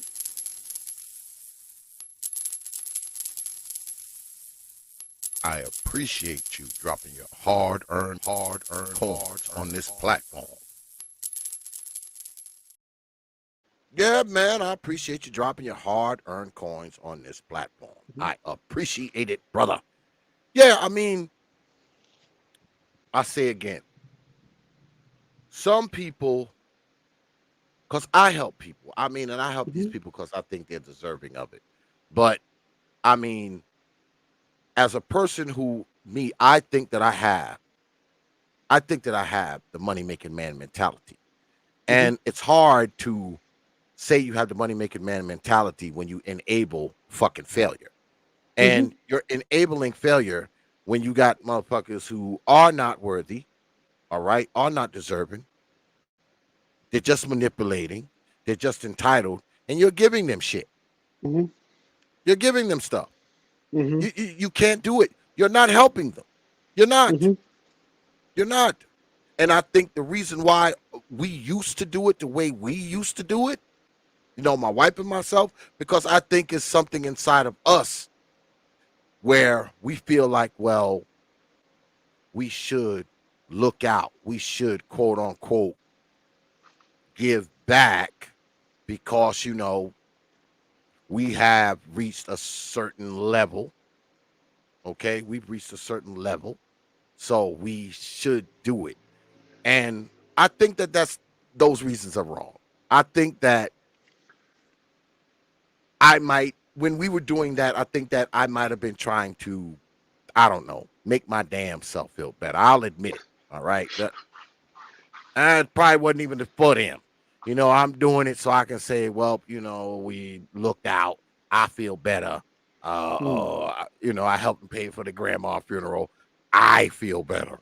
It's not even like, I was doing it to just, look out. I'm just saying, you know.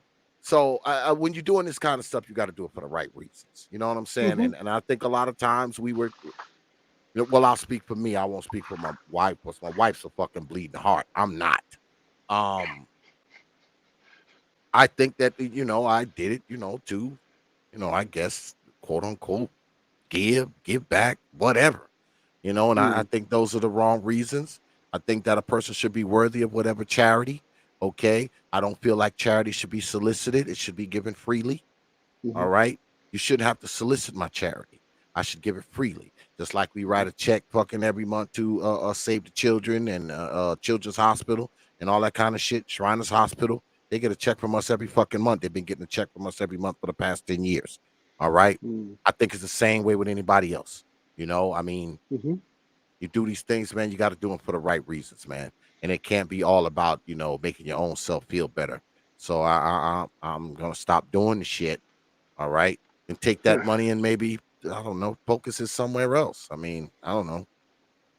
What I Else. do, Somewhere else. what I do is I look at the value, and if I give money in a certain environment or give energy, is generally speaking, was it just consumed, or did it actually create value in that environment? Another point that you talked about, I just want to go back to real quick. My parents died with debt, and I have been going around finding their debt and paying it. They're both dead. I've had many people say they can't believe that I paid their debt with interest after they're dead. And I was like, well, I have honor, and that's what I do. So, hey, I kept on going. Now, let me give you an example of this. I'm going to have a seminar in Atlanta regarding IT. It's for Black men, teaching them how to get into IT. And this is one way is for me to give back to the community. But I'm only giving back to certain people. I'm giving back to people who want to learn, want to increase their value. And when I have this seminar, I'm going to be able to network with other high value men and Henrys who are in the industry or in other industries who can increase my value.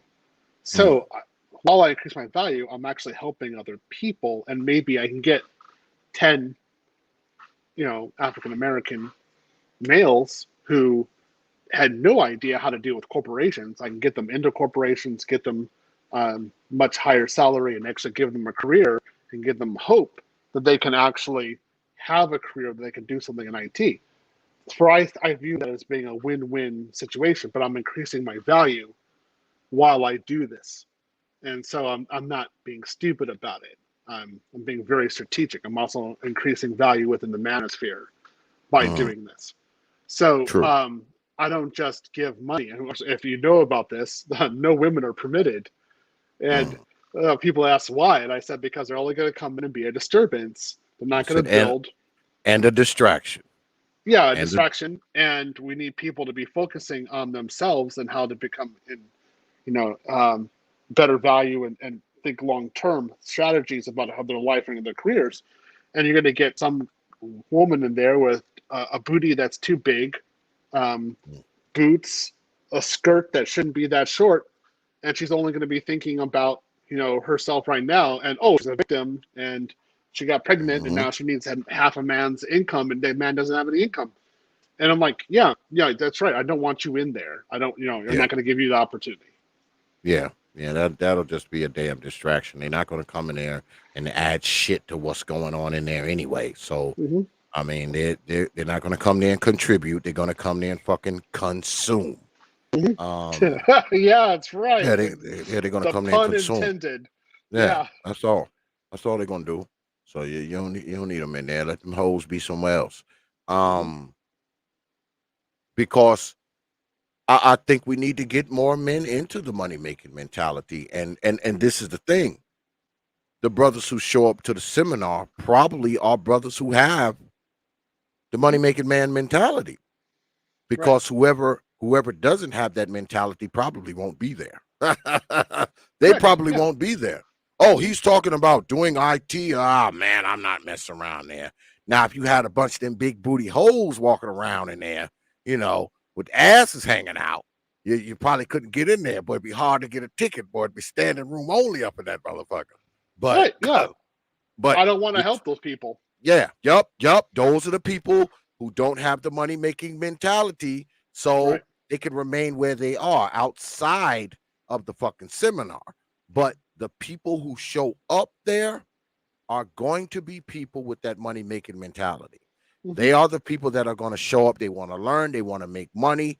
Or they're making money. They want to learn how to make more. They want to expand. They want to, those are going to be those kind of people that show up there. And everyone who's in there, they're going to make sure they take full advantage of what's going on inside of there. Because, see, they're not there to see booties. They're not there to see chicks. They're not there for BS. They are there to benefit from one person who is successful and has the money-making mentality, and they are going to come there to try to feed off of that. And that is how it's supposed to be. Correct. And I think it's a wonderful thing that you're doing. I know Brother Big Nate is supposed to be doing something. I'm working in with Atlanta. him. Yeah, in October. November. It's gonna be November now. November. We're hopefully be November 5th, and my conference will be November 6th. Something around. Damn, Big Nate, you ain't even called me and tell me, man.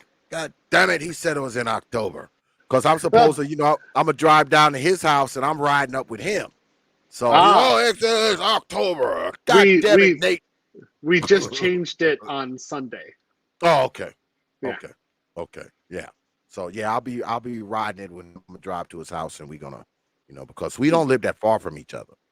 I probably live maybe, I don't know, probably about not even an hour away from Brother Nate, I believe. So I'll just drive down, let him do the goddamn drive, and and I can sit in the damn car and smoke my damn cigars. God damn it. Yeah. So now it's in November. Okay. Because I had told my wife it was in October. So So I gotta move some shit around now, but that's fine. Yeah. So these type of things, right? These type of things are good for brothers, man. These are the type of things that brothers need in their lives, man. I mean, we can get up here on the internet all day long and talk and bullshit and all this kind of bullshit. But I'm a true believer that a lot of the real work gets done on the ground. A lot of the real work doesn't get done here, man. We can do some shit. We can connect. We can, exchange phone numbers. We can do all that kind of shit. But a lot of the real work gets done, man, on the ground. I mean, people give me guff about this because I say this a lot, and I'm going to say it again. YouTube is a good place to exchange ideas, exchange philosophies, exchange theories and narratives. It's excellent for that. But when it gets down to the grassroots hard work, getting brothers together, face to face, shaking hands, looking each other in the eye, seeing shit and front of your face, Mhm. signing contracts or whatever it is. That shit's done off of here. Mhm. Off of here. I know, because I've met 3 YouTubers in real life. One YouTuber I know, I've been knowing for years. All right. And the real shit takes place when you two are sitting down, talking, making arrangements about things you're going to do. Yeah, we can do 55 live streams, you and I. Okay? Talking about real estate. But until we get together and go look at some goddamn properties, nothing happens. Mhm. Nothing happens. We're just freaking up here talking. And that's something that I've always said. People get mad at me because I say it. I don't give a shit. It's the truth. Prove me wrong, and I'll shut up. Now, mind you, some people get on YouTube, and there's people on YouTube making good money. This is their job. More power to them. I wish them Yeah. all the success and prosperity that they can handle. But see, me, that's not my life. Okay? Mhm. That's not how I make my bones. I don't make my bones on YouTube. All right? YouTube is not who I am. YouTube is something that I do. All right? I make Mhm. my bones by getting my black ass up 5 o'clock in the morning, and usually I don't get back to this fucking house till 8, 9 o'clock at night. All right? That's Mhm. how I make my bones. But the people who do get on here, make their money, more power to you, brother. But for me, YouTube is not a vehicle for me. YouTube isn't part of my money making strategy. I'm on YouTube because Neither. I just like doing the shit. Yeah, I just like doing it. I just like doing Uh, it. I like I getting up here chopping it up with the brothers, man. I mean, I just do. no, I definitely agree with you, and you have to have the in-person meeting. And some people have asked me if to have it online, have it streamed, and I told them no.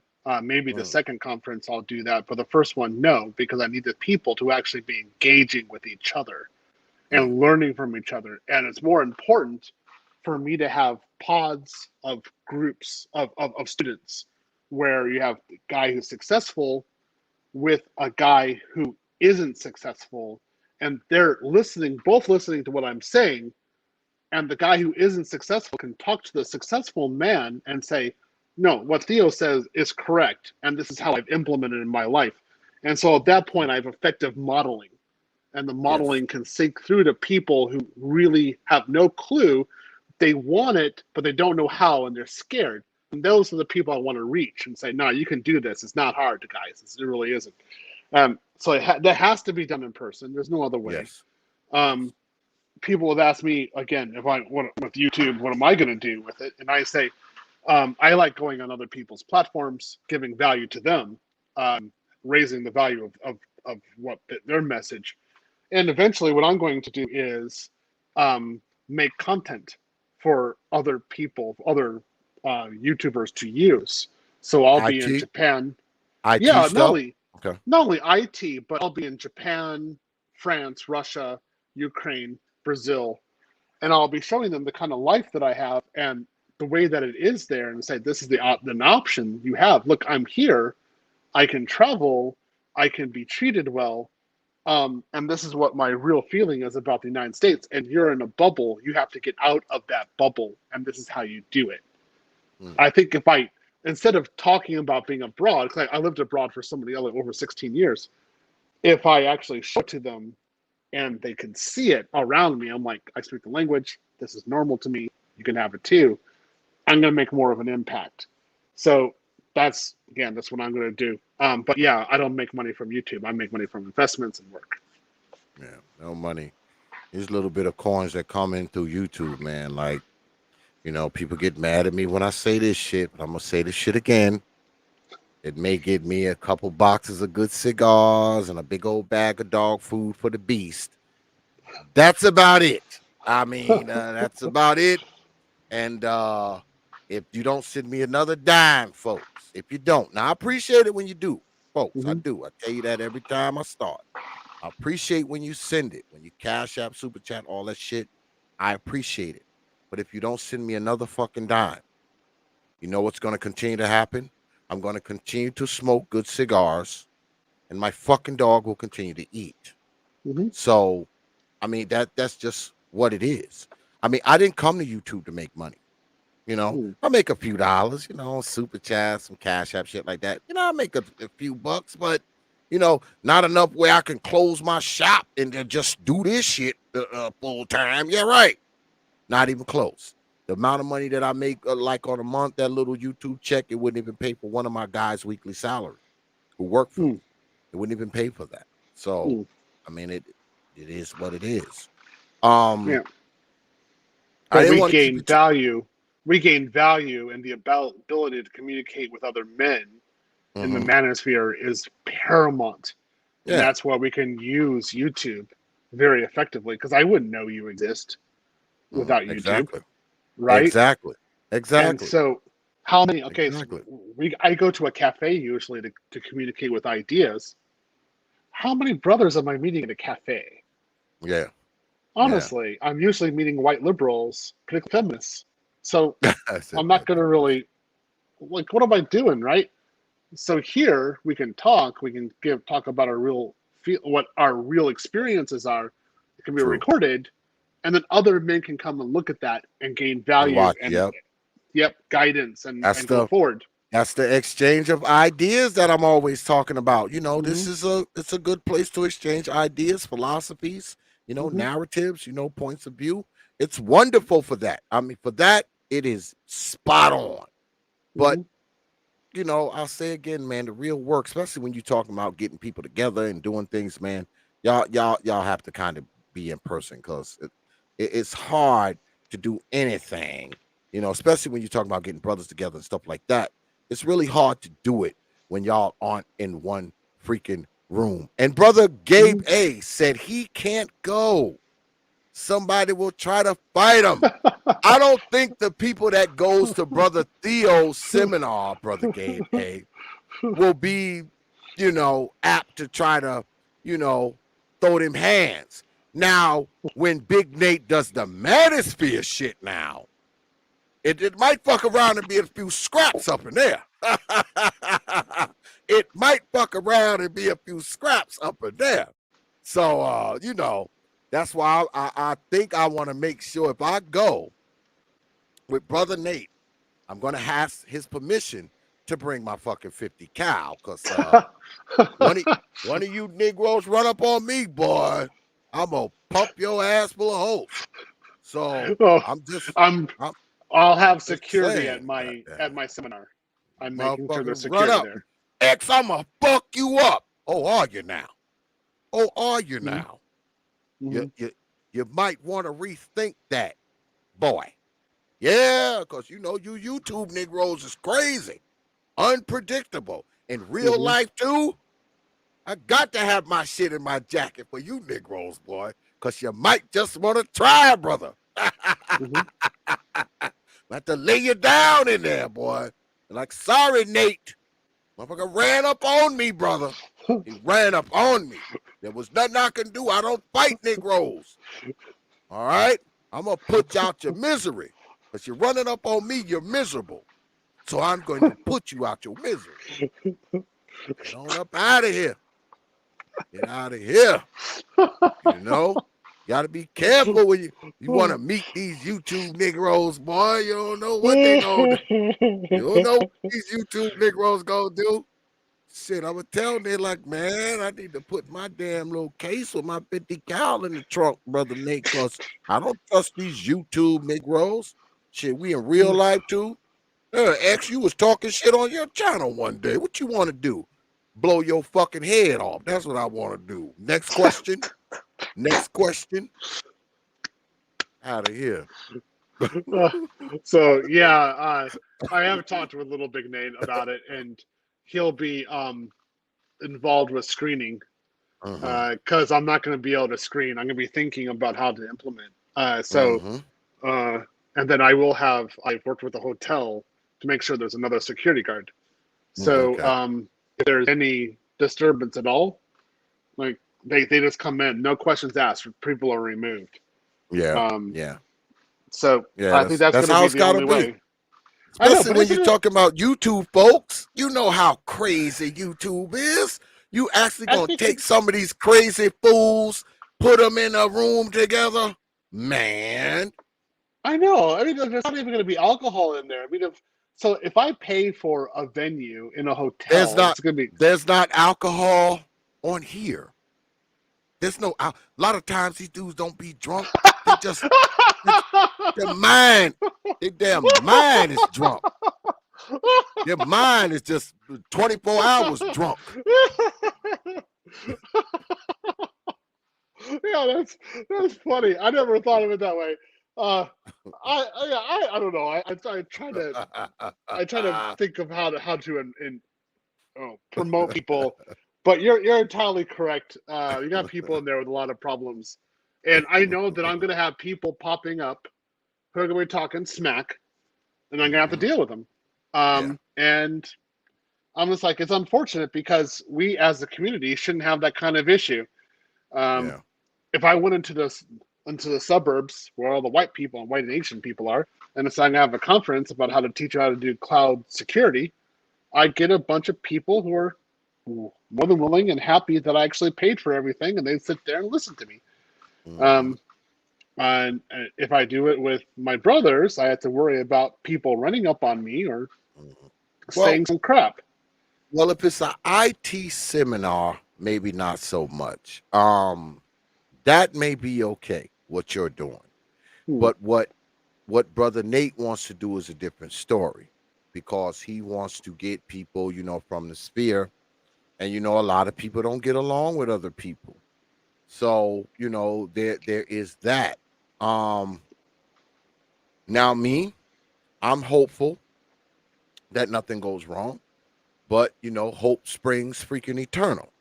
All right, hope is the spring eternal. Mm-hmm. And I've been on YouTube long enough to know that Negroes is foolish. All right. That's why I'm telling Big Nate, when we ride, we will be riding with the 50 cal. That's going to be in the trunk. Okay. I'm riding with you. That's in the trunk, brother. I'm sorry. I must bring it, because I'm gonna have it in my car when I come to your crib. The Big Nate, if you listening, when I come to your crib, I'm gonna have it. And it's going in whatever car we ride, then, goddamn it. Because see, if I'm gonna be there, I need something. Because see, I'm letting Negroes gonna know off top. Because everybody know what I carry. See, I live in an open carry state. All right. So I wear my shit. All right. Just in case somebody want to run up and do something stupid. All right. So I'm gonna have to have it if we going to be around these Negroes. All right. Because you never know. You know how people can get on here, Brother Theo. Oh, I'll slap you. I'll do this. I'll do that. Mm-hmm. We in real life now. Yeah. So you go to threatening to slap folks and all that kind of crap. All right. You go to talking that shit. Guess what? You might see something come behind it. You might just see it. All right. I'm just saying. All right. Because like I said, Negroes on YouTube is crazy. They crazy. Because there's a lot of people on YouTube. You think I would want these Negroes at my house? No, You think a lot of these no, Negroes I would want at my house or at my no. shop? Especially the ones who are more disruptive, and Yeah.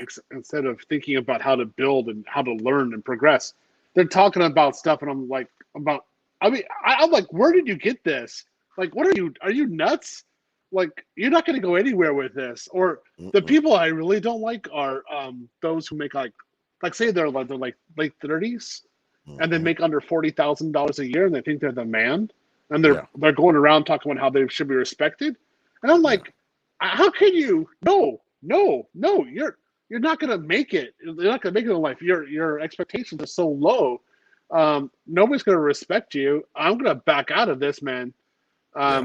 So I see that in the manosphere, and I think that it has to be another focus, which is, hey, you need to up not only your investments but your game. Don't think about women, and think about your career and what you're doing and your quality of life. Don't aim so low. Aim Yeah. higher. That money making mentality, man, is important. Yeah. That's what I tell my guys. Like, you got to have that money making mentality. I tell my dudes, I was like, I would like for y'all to stick around, especially my two main guys. They've been with me for years. I would like for y'all to stick around. But I would understand if you came to me and you said, boss man, I'm going off to do something else. I'm going off to Mhm. start my own shit. I wouldn't have no choice but to respect that shit.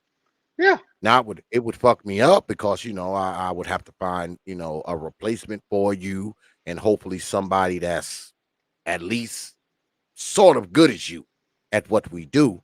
But I would respect the fact that you say, look, X, I'm gonna take this opportunity. I'm gonna start my own shit. I'm out. I couldn't do nothing but respect that shit because that means you bought your money. And as much as it would fuck with me, the fact that your ass leaving, I would still respect it because what that says is you have a money making mentality. You are a money making man with mentality to make more money than what I'm paying you. Mm-hmm. I would respect Respect. it. I respect that. And going on that, like, this conference I'm doing, I'm hopefully do it every year. In 5 years, I don't want to be doing it. I don't want to be the main guy. I want Mm, that there's people maybe who was participating in it. They took my words. They went out and became more successful than me. They yeah. went out and really did it and owned it. And I was just a catalyst for them to be successful. I love to sit back and say, wow, look what you're doing. You're doing your own now. You're doing your conference, or you're thinking about how to set things up, and you've got cash flow coming in. You have no problem doing this. Great, thank you. You're about your money. You're about your career. Your purpose. Now you're spreading it to other people, and people understand what's necessary to do. Great, because it's not about me. If it's about me, we're in a terror situation. I don't want it to be about me. That's not only selfish. I'm limited. I'm not going to go Hmm. that far. Yeah. No way. Yeah. Shit, I might change my mind and come to your shit and don't even go to Nate's shit. Should it probably be better for me to go there. I won't have to shoot one of you Negroes. Um, Shout out to brother Laro with the $10 super chat. He says Theo makes all the money and won't hire any interior decorator. What the fuck, X? Self I'll. What the I fuck, will. X? I Self will. improvement, Theo. I will answer that. So when I was married before, I had a living room. I had all that kind of stuff and TV. And okay, it was nice. It was cush life, but the most I ever made was a quarter million. Mm, And when I was homeless, I decided that I was going to focus 100% on the career and be successful. And that ultimately led to me not having a bed for 9 years. So that, like, mm, when I came here to Austin, I rented a semi duplex, and I slept on the floor. I continued sleeping on the floor. When I was in LA, I was sleeping on the floor. mm, I didn't care. I was making, ultimately 375, no, $275,000 a year sleeping on the floor. It's like if your focus is on the comfort, you're not going to make the money. So yeah. here in my house, I don't have a sofa. I don't have a television. What I do have is 5 computers and 8 monitors. Mm, I have a proper work environment in order for me to be successful. Go into my gym. I spent over $80,000 on my gym. So mm, I can go there and be healthy and exercise. I don't have to think if I don't have enough time to go to a gym someplace else, or the coronavirus or the quarantine. I don't have an excuse. I got places to do elliptical, squat, bench press, every single exercise you can think. I could do it right there in my gym. I've got a Versa timer. Like people have seen my gym and asked whether or not I'm a semi-pro athlete or actually was a pro athlete. That's how mm. good my gym is. I think about production, improving myself. Later on, maybe I'll have a sofa. Maybe I'll have a television. Might go out and buy a Maybe I'll, sofa. yeah, maybe I'll have a reason. Until then, this is a work environment. This makes the money. So I'm not changing it. No way. Nope. I don't blame you. Appreciate that coin drop, though, Brother Laro.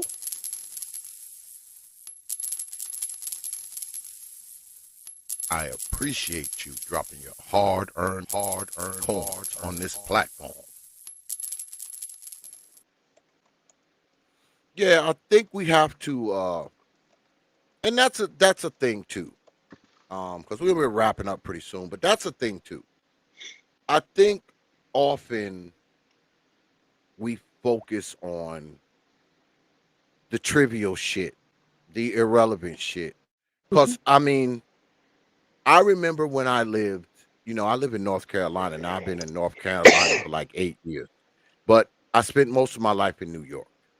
And I remember coming up in New York, and there were parts of town, because like I said, when I moved out of my parents' house, that's when I started fucking around in the hood. And you be in the hood and you see this house, with the shingles falling off of it, and it looked like it got holes in the roof and the gutters hanging, and it looked like if you hit it with a pebble the size of a dime, the fucking house would just collapse. Yep. But in the yard, there's a Lexus. There's a Mercedes. There's a BMW, and you're scratching your head. You're like, this fucking house look like if I go and lean on that motherfucker too hard, that motherfucker collapse like one of those popsicle stick houses. But out in the yard, Lexus with rims, Mercedes with rims, BMW with rims, and it's like, I used to have a friend of mine. I don't think he'll mind telling this story because his black ass is in prison and probably won't get out till 28 sometime. But he drove a Mercedes, right? And a nice Mercedes, right? He lived in an apartment, a basement apartment underneath his mother's house. His mother had, she had a house, and underneath it was an apartment. And he lived in there, right?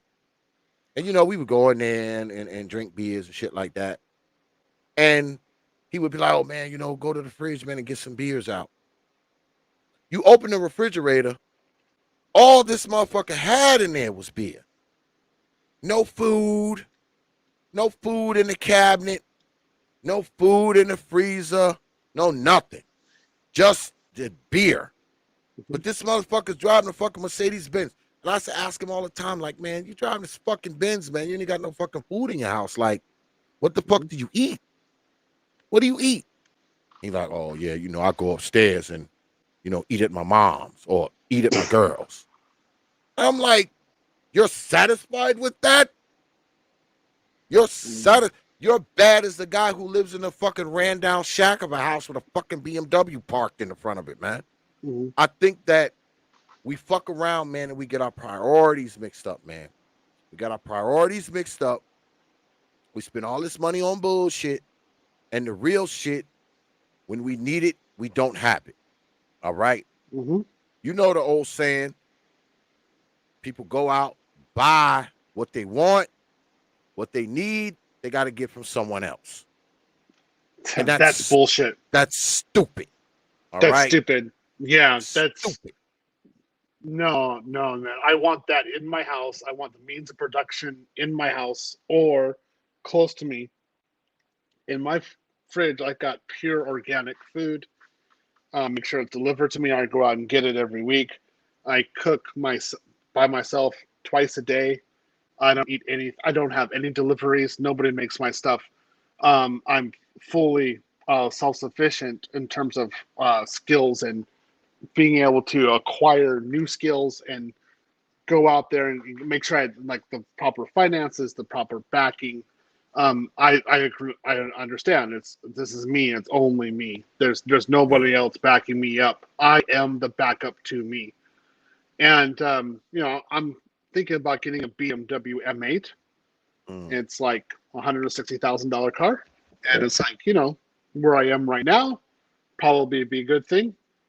And I said the only way I'll get it is if I can save an extra $100,000 on the side to kind of compensate for that, in a proper investment. If I can get that investment and pay the car off within 1 year, and if I've got a decent blonde, okay, then I'll consider it. Has to So, be all three. okay, let me ask you this. You're a successful man, you make a lot of money. Yeah. Did you ever think about, do you think about get, because you were married before, right? Mm-hmm. Do you think about getting remarried, having kids and all that kind of shit? Or do you just plan on keeping all your millions to yourself and just kind of throw them up in the air and roll around with them on the bed? With to be honest, KS has moved me closer to getting married than anybody else. Okay. And I'm definitely on there, of course, but it has to be red pill. She has to be on my mission. She has to actually be a helpmeet. And I'm understanding that, actually talking to Little Big Nate, talking to some other people, and understanding how this is going to work. And it has to be in a certain way. It can't be at her program. It has to be in my program. So if I can get that kind of situation where I get a woman who respects me and respects I have a mission in life to be a father, and she's not going to mess with that, sure, I'll get a nice car, bring her out, I'll treat her well, and I'll knock her up 2 or 3 times and make some great kids. But if she doesn't think that way, if she's on her mission, it's her first, it's her centric. No, man, you wouldn't even know where my address is, man. You'll not be here. No. Okay. Yeah, because the one thing about that I've discovered that, and I think about it more, as I get older, that, it's nice to have a kid or two. It's nice to have grandchildren. When I was a younger guy, I never thought about grandchildren or a wife or none of that kind of shit. You don't think about that kind of stuff. But now that they're, because when I was in New York, I saw, 2 of my grandbabies, and it's nice to see little people that look like you. Then they grow up and they produce other little people that look like you. It's a good thing. There's nothing wrong with it. Now, I know often, in this circle of influence, people, oh, man, you shouldn't get married. You shouldn't have kids. You shouldn't do that. But that's not for everybody, man. Some of us actually enjoy the fact that we have children. Some of us actually enjoy the fact that we have grandchildren. I know me, like I said, when I went to New York, I saw my 2 grandbabies.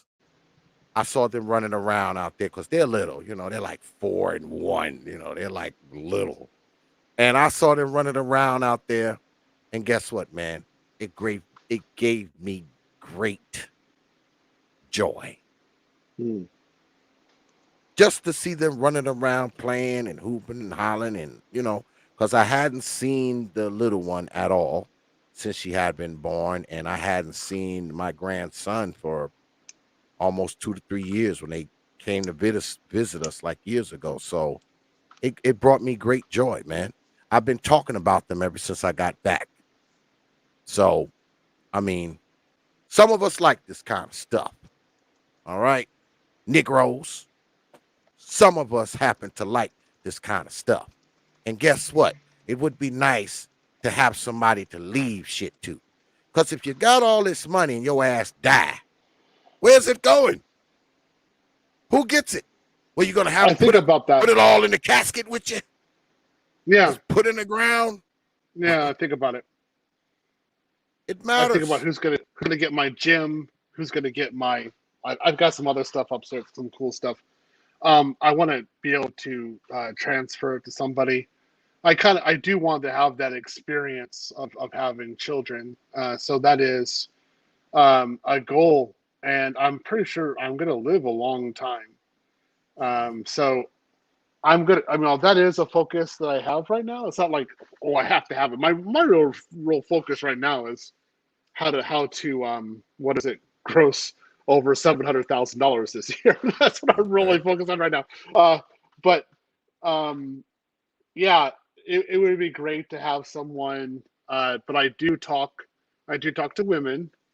But I'm very aware there's no simping going on. It's kind of, I'm kind of sitting there. I'm like, I like talking to you, but right now I view you as a shark, and you have to get yourself out of shark territory with me. So I'm gonna sit here and see what the situation is with you, and I'm I'm cool, kosher with them. You know. And then I see the situation. I'm like, okay, well, 9 times out of 10, it's like, no, this ain't gonna happen. It's not gonna. Yeah. We're not even on a latte. It's not gonna happen. Well, I'll tell you this, man. You gotta be you have to be cautious, brother, in your situation because you know what's out there. You know, we spoke about manipulators. We spoke about scammers. We spoke about, so you have to be, somewhat cautious, especially when it comes to chicks. You Mm-hmm. gotta be somewhat cautious because everybody out. There's people out there out to, get what they can get from somebody. So Hmm. but as a man with a money making mentality, I'm pretty sure you are well aware of that. Hmm. You didn't get to where you are by being stupid. So Yeah, you know, and I appreciate you coming through, man. I know I kept you here probably way longer than you wanted to be here. it's okay. But I appreciate you coming through, brother Theo. Any final words for the brothers before we get up out of here? Um, Guys, always think long term. Be realistic. Think about how to increase cash flow, and importantly, how do you increase your cash flow now so that you have supplemental income to invest in investments, to put into investments. And you really have to think, like, if it requires you to work extra, like Saturday and Sunday, you don't have a day off, 3 years, and even the holidays you can work extra, do it and just focus on getting the investments in, like stock, bonds, anything else on the side, investing in yourself, thinking long term. But you got to think about what's going to be on the other side. And when you do that, if you could think about it clearly, you will beat people in like 3 or 4 years. You'll start crushing people. Like they'll think, oh, like you're like a 5%er. It's like, no, it's not that I'm a 5%er. You're just lazy. I'm not. And there it is. Once again, man, I appreciate you, brother Theo, for come. Do you do content? You do content, right? Or no? I'm Do not. you do content? I will start doing content around January from Japan. Okay. Okay. Yeah. So we'll be on the lookout for that. Get on down there, subscribe to Brother Theo shit right now, cause he gonna be throwing down with some content from Japan, y'all, in a few. So get on down. It's crazy that you mentioned Japan because I was talking to my man DeAndre today. He was on Brother Cooter's and he lives in Japan. He's another brother that's over there doing very well in Japan, Brother DeAndre. Yeah, moderators put Theo's matter of fact, Brother Theo, write something in the chat. Oh, so I can go ahead and I don't have a chat. You actually have to click on my profile. and find me that way. I think that's like the only way of doing it. Hold on, let me try to get. Can somebody find Brother Theo's channel? There it is. There's my channel. You can go ahead and put the link in now because I just gave you a wrench, so you can go ahead and put the link in there. There it is. Subscribe. Yeah. So I don't have any content on there right now, but I will Okay. have content later on. It will be Red Pill, and it'll be talking about options, how to get ahead, and how we live as Black men. But I'll be talking a lot about confessions, like places I made mistakes, where my failures were, why I made them, and I'll be honest about it. I'm not going to be going around saying like, "Oh, yeah, I'm the man." I'm like, "No, I failed, and that's how I got past it." There it is. So once again, Brother Theo, man, I appreciate you, man. Good shit tonight, man, and I will probably be catching you down there on Brother Nate's. Yeah, you will see me again. I You enjoy know, your content. That's good. yeah, man. I appreciate you coming through, man. My Yeah. brother, peace, everybody. Brother THEO WAF in the house. Appreciate you coming through, brother. See Appreciate you your time. guys. Yep. Peace. Peace. Yeah. Speaking of Brother Nate, I might as well go on into TPOT's programming notes. Yeah, got a few good shows coming down the pipe for you Negroes. Tomorrow, like I said, speaking of my man Big Nate, little Big Nate will be in the house tomorrow, and he will be squaring off with Brother Trey, the NBD. It's the clash of the conservatives, y'all. This is the first time that there has been a conservative square off in the digital squared circle. This is going to be good tomorrow, y'all. This is the first time this is happening. Big Nate versus Trey. Yeah, it's going down. It's a clash of the conservatives, y'all. They will be debating, is it imperative to see color? Brother Big Nate says no. Brother Trey says yes. It goes down tomorrow, y'all. 9:30 p.m. Eastern Time, right here on the TPOT YouTube page. You Negroes know. Then Friday night, my brother Jay Shine will be in the house, and Jay Shine versus whoever. Yeah, that's right. It's Jay Shine versus anybody who wants it. You heard. Anybody. Yeah. Brother Jay Shine will be in the house and gonna be in here talking shit to you, nigga.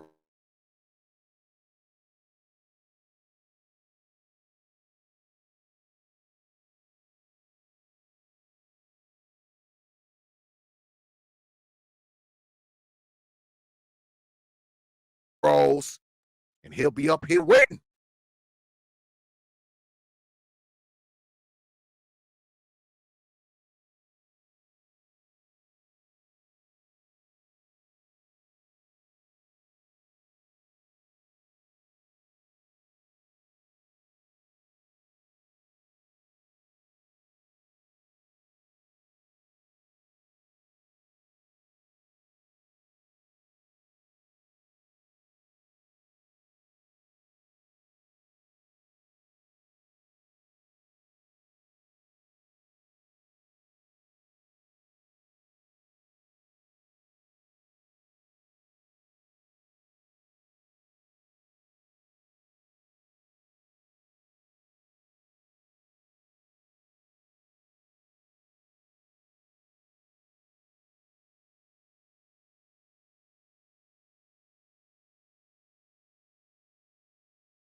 Are we back?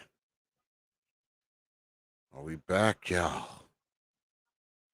I don't know what happened, folks.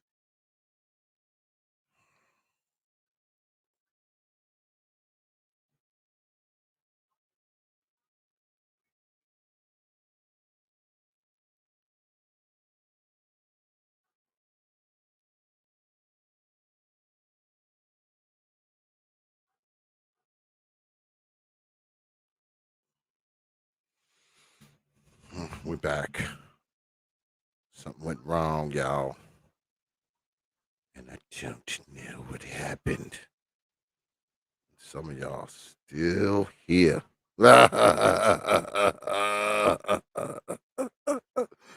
Sickly, you crazy man. He said, X's own foul language bot got him.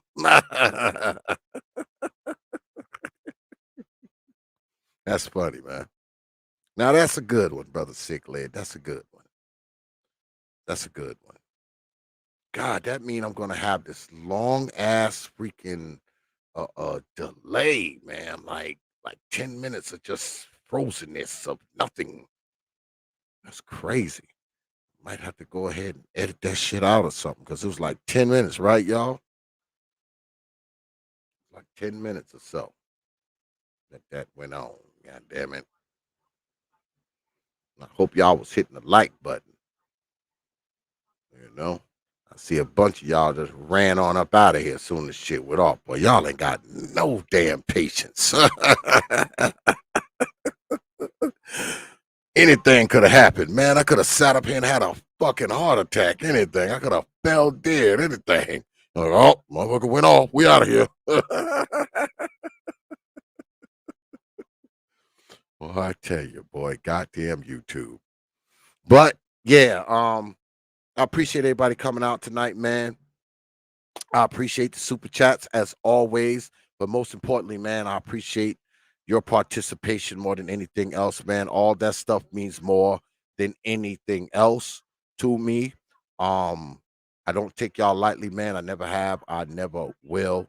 I never take y'all lightly. I just don't, you know. So I appreciate y'all coming through tonight, man, as always.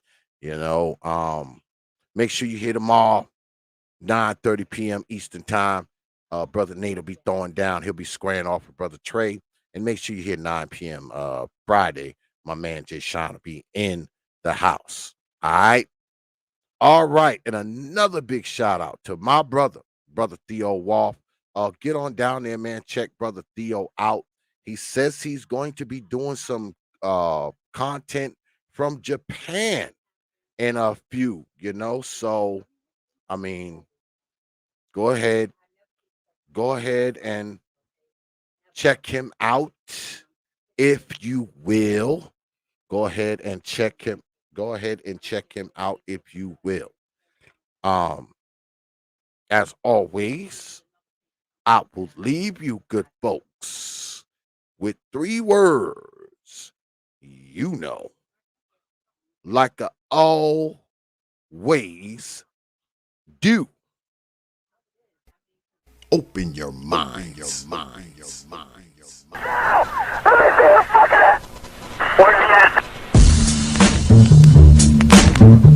of power. Hours of power. Hours of power.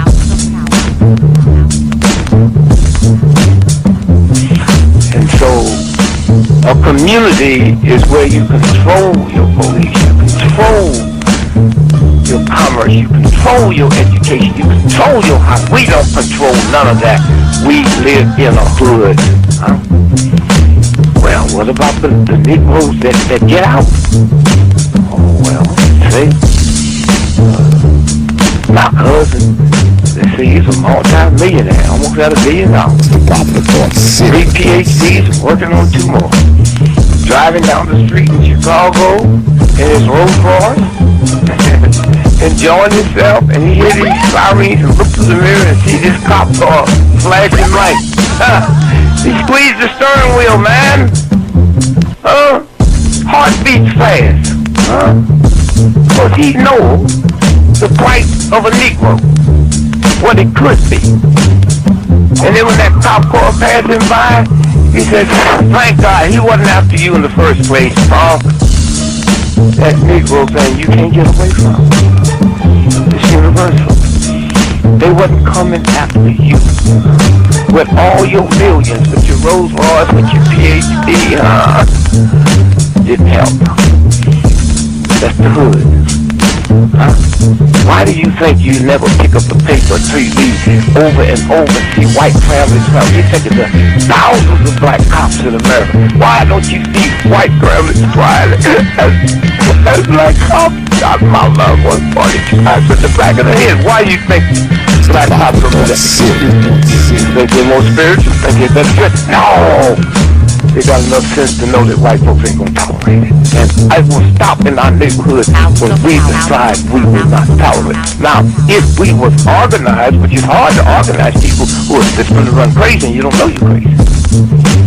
But if we were, with the money we have, and the many people who would come to our aid that don't know what it's like to be a Negro, and we said, if we said, look, we saying, if we don't get a federal law to deal with police brutality, that anytime a cop or anybody carry a gun, have to have a license just like you used to drive a car.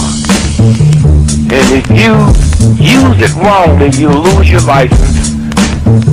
And if it's upheld, you can never work again as a cop or a store guard or a private detective.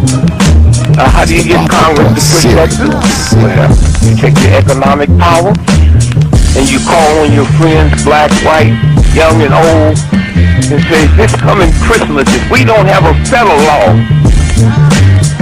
to outlaw police brutality by law, then we call them for a nationwide boycott of Christmas and it start on Thanksgiving. Well, let me tell you what that means.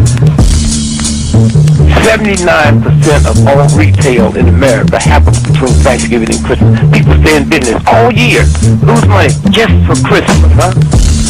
Well, what happens now? Flagstaff Avenue, Toys R Us, Sears and Roebuck, Westinghouse. They will get the bill, and all they got to do is make one phone call and say, Harry, that's the senator, I want that bill pushed through in 3 days. Okay, it's an economic thing. It's that simple. But we have the power, but the system has wiped us out so bad. Hours of power. Hours of power. Hours of power. Van Taylor, Lincoln 6. Correct. Clear suspect down, 10-4. That's 10-4. The officer's code 4. We have one suspect that's been shot. Open your mind. Your mind.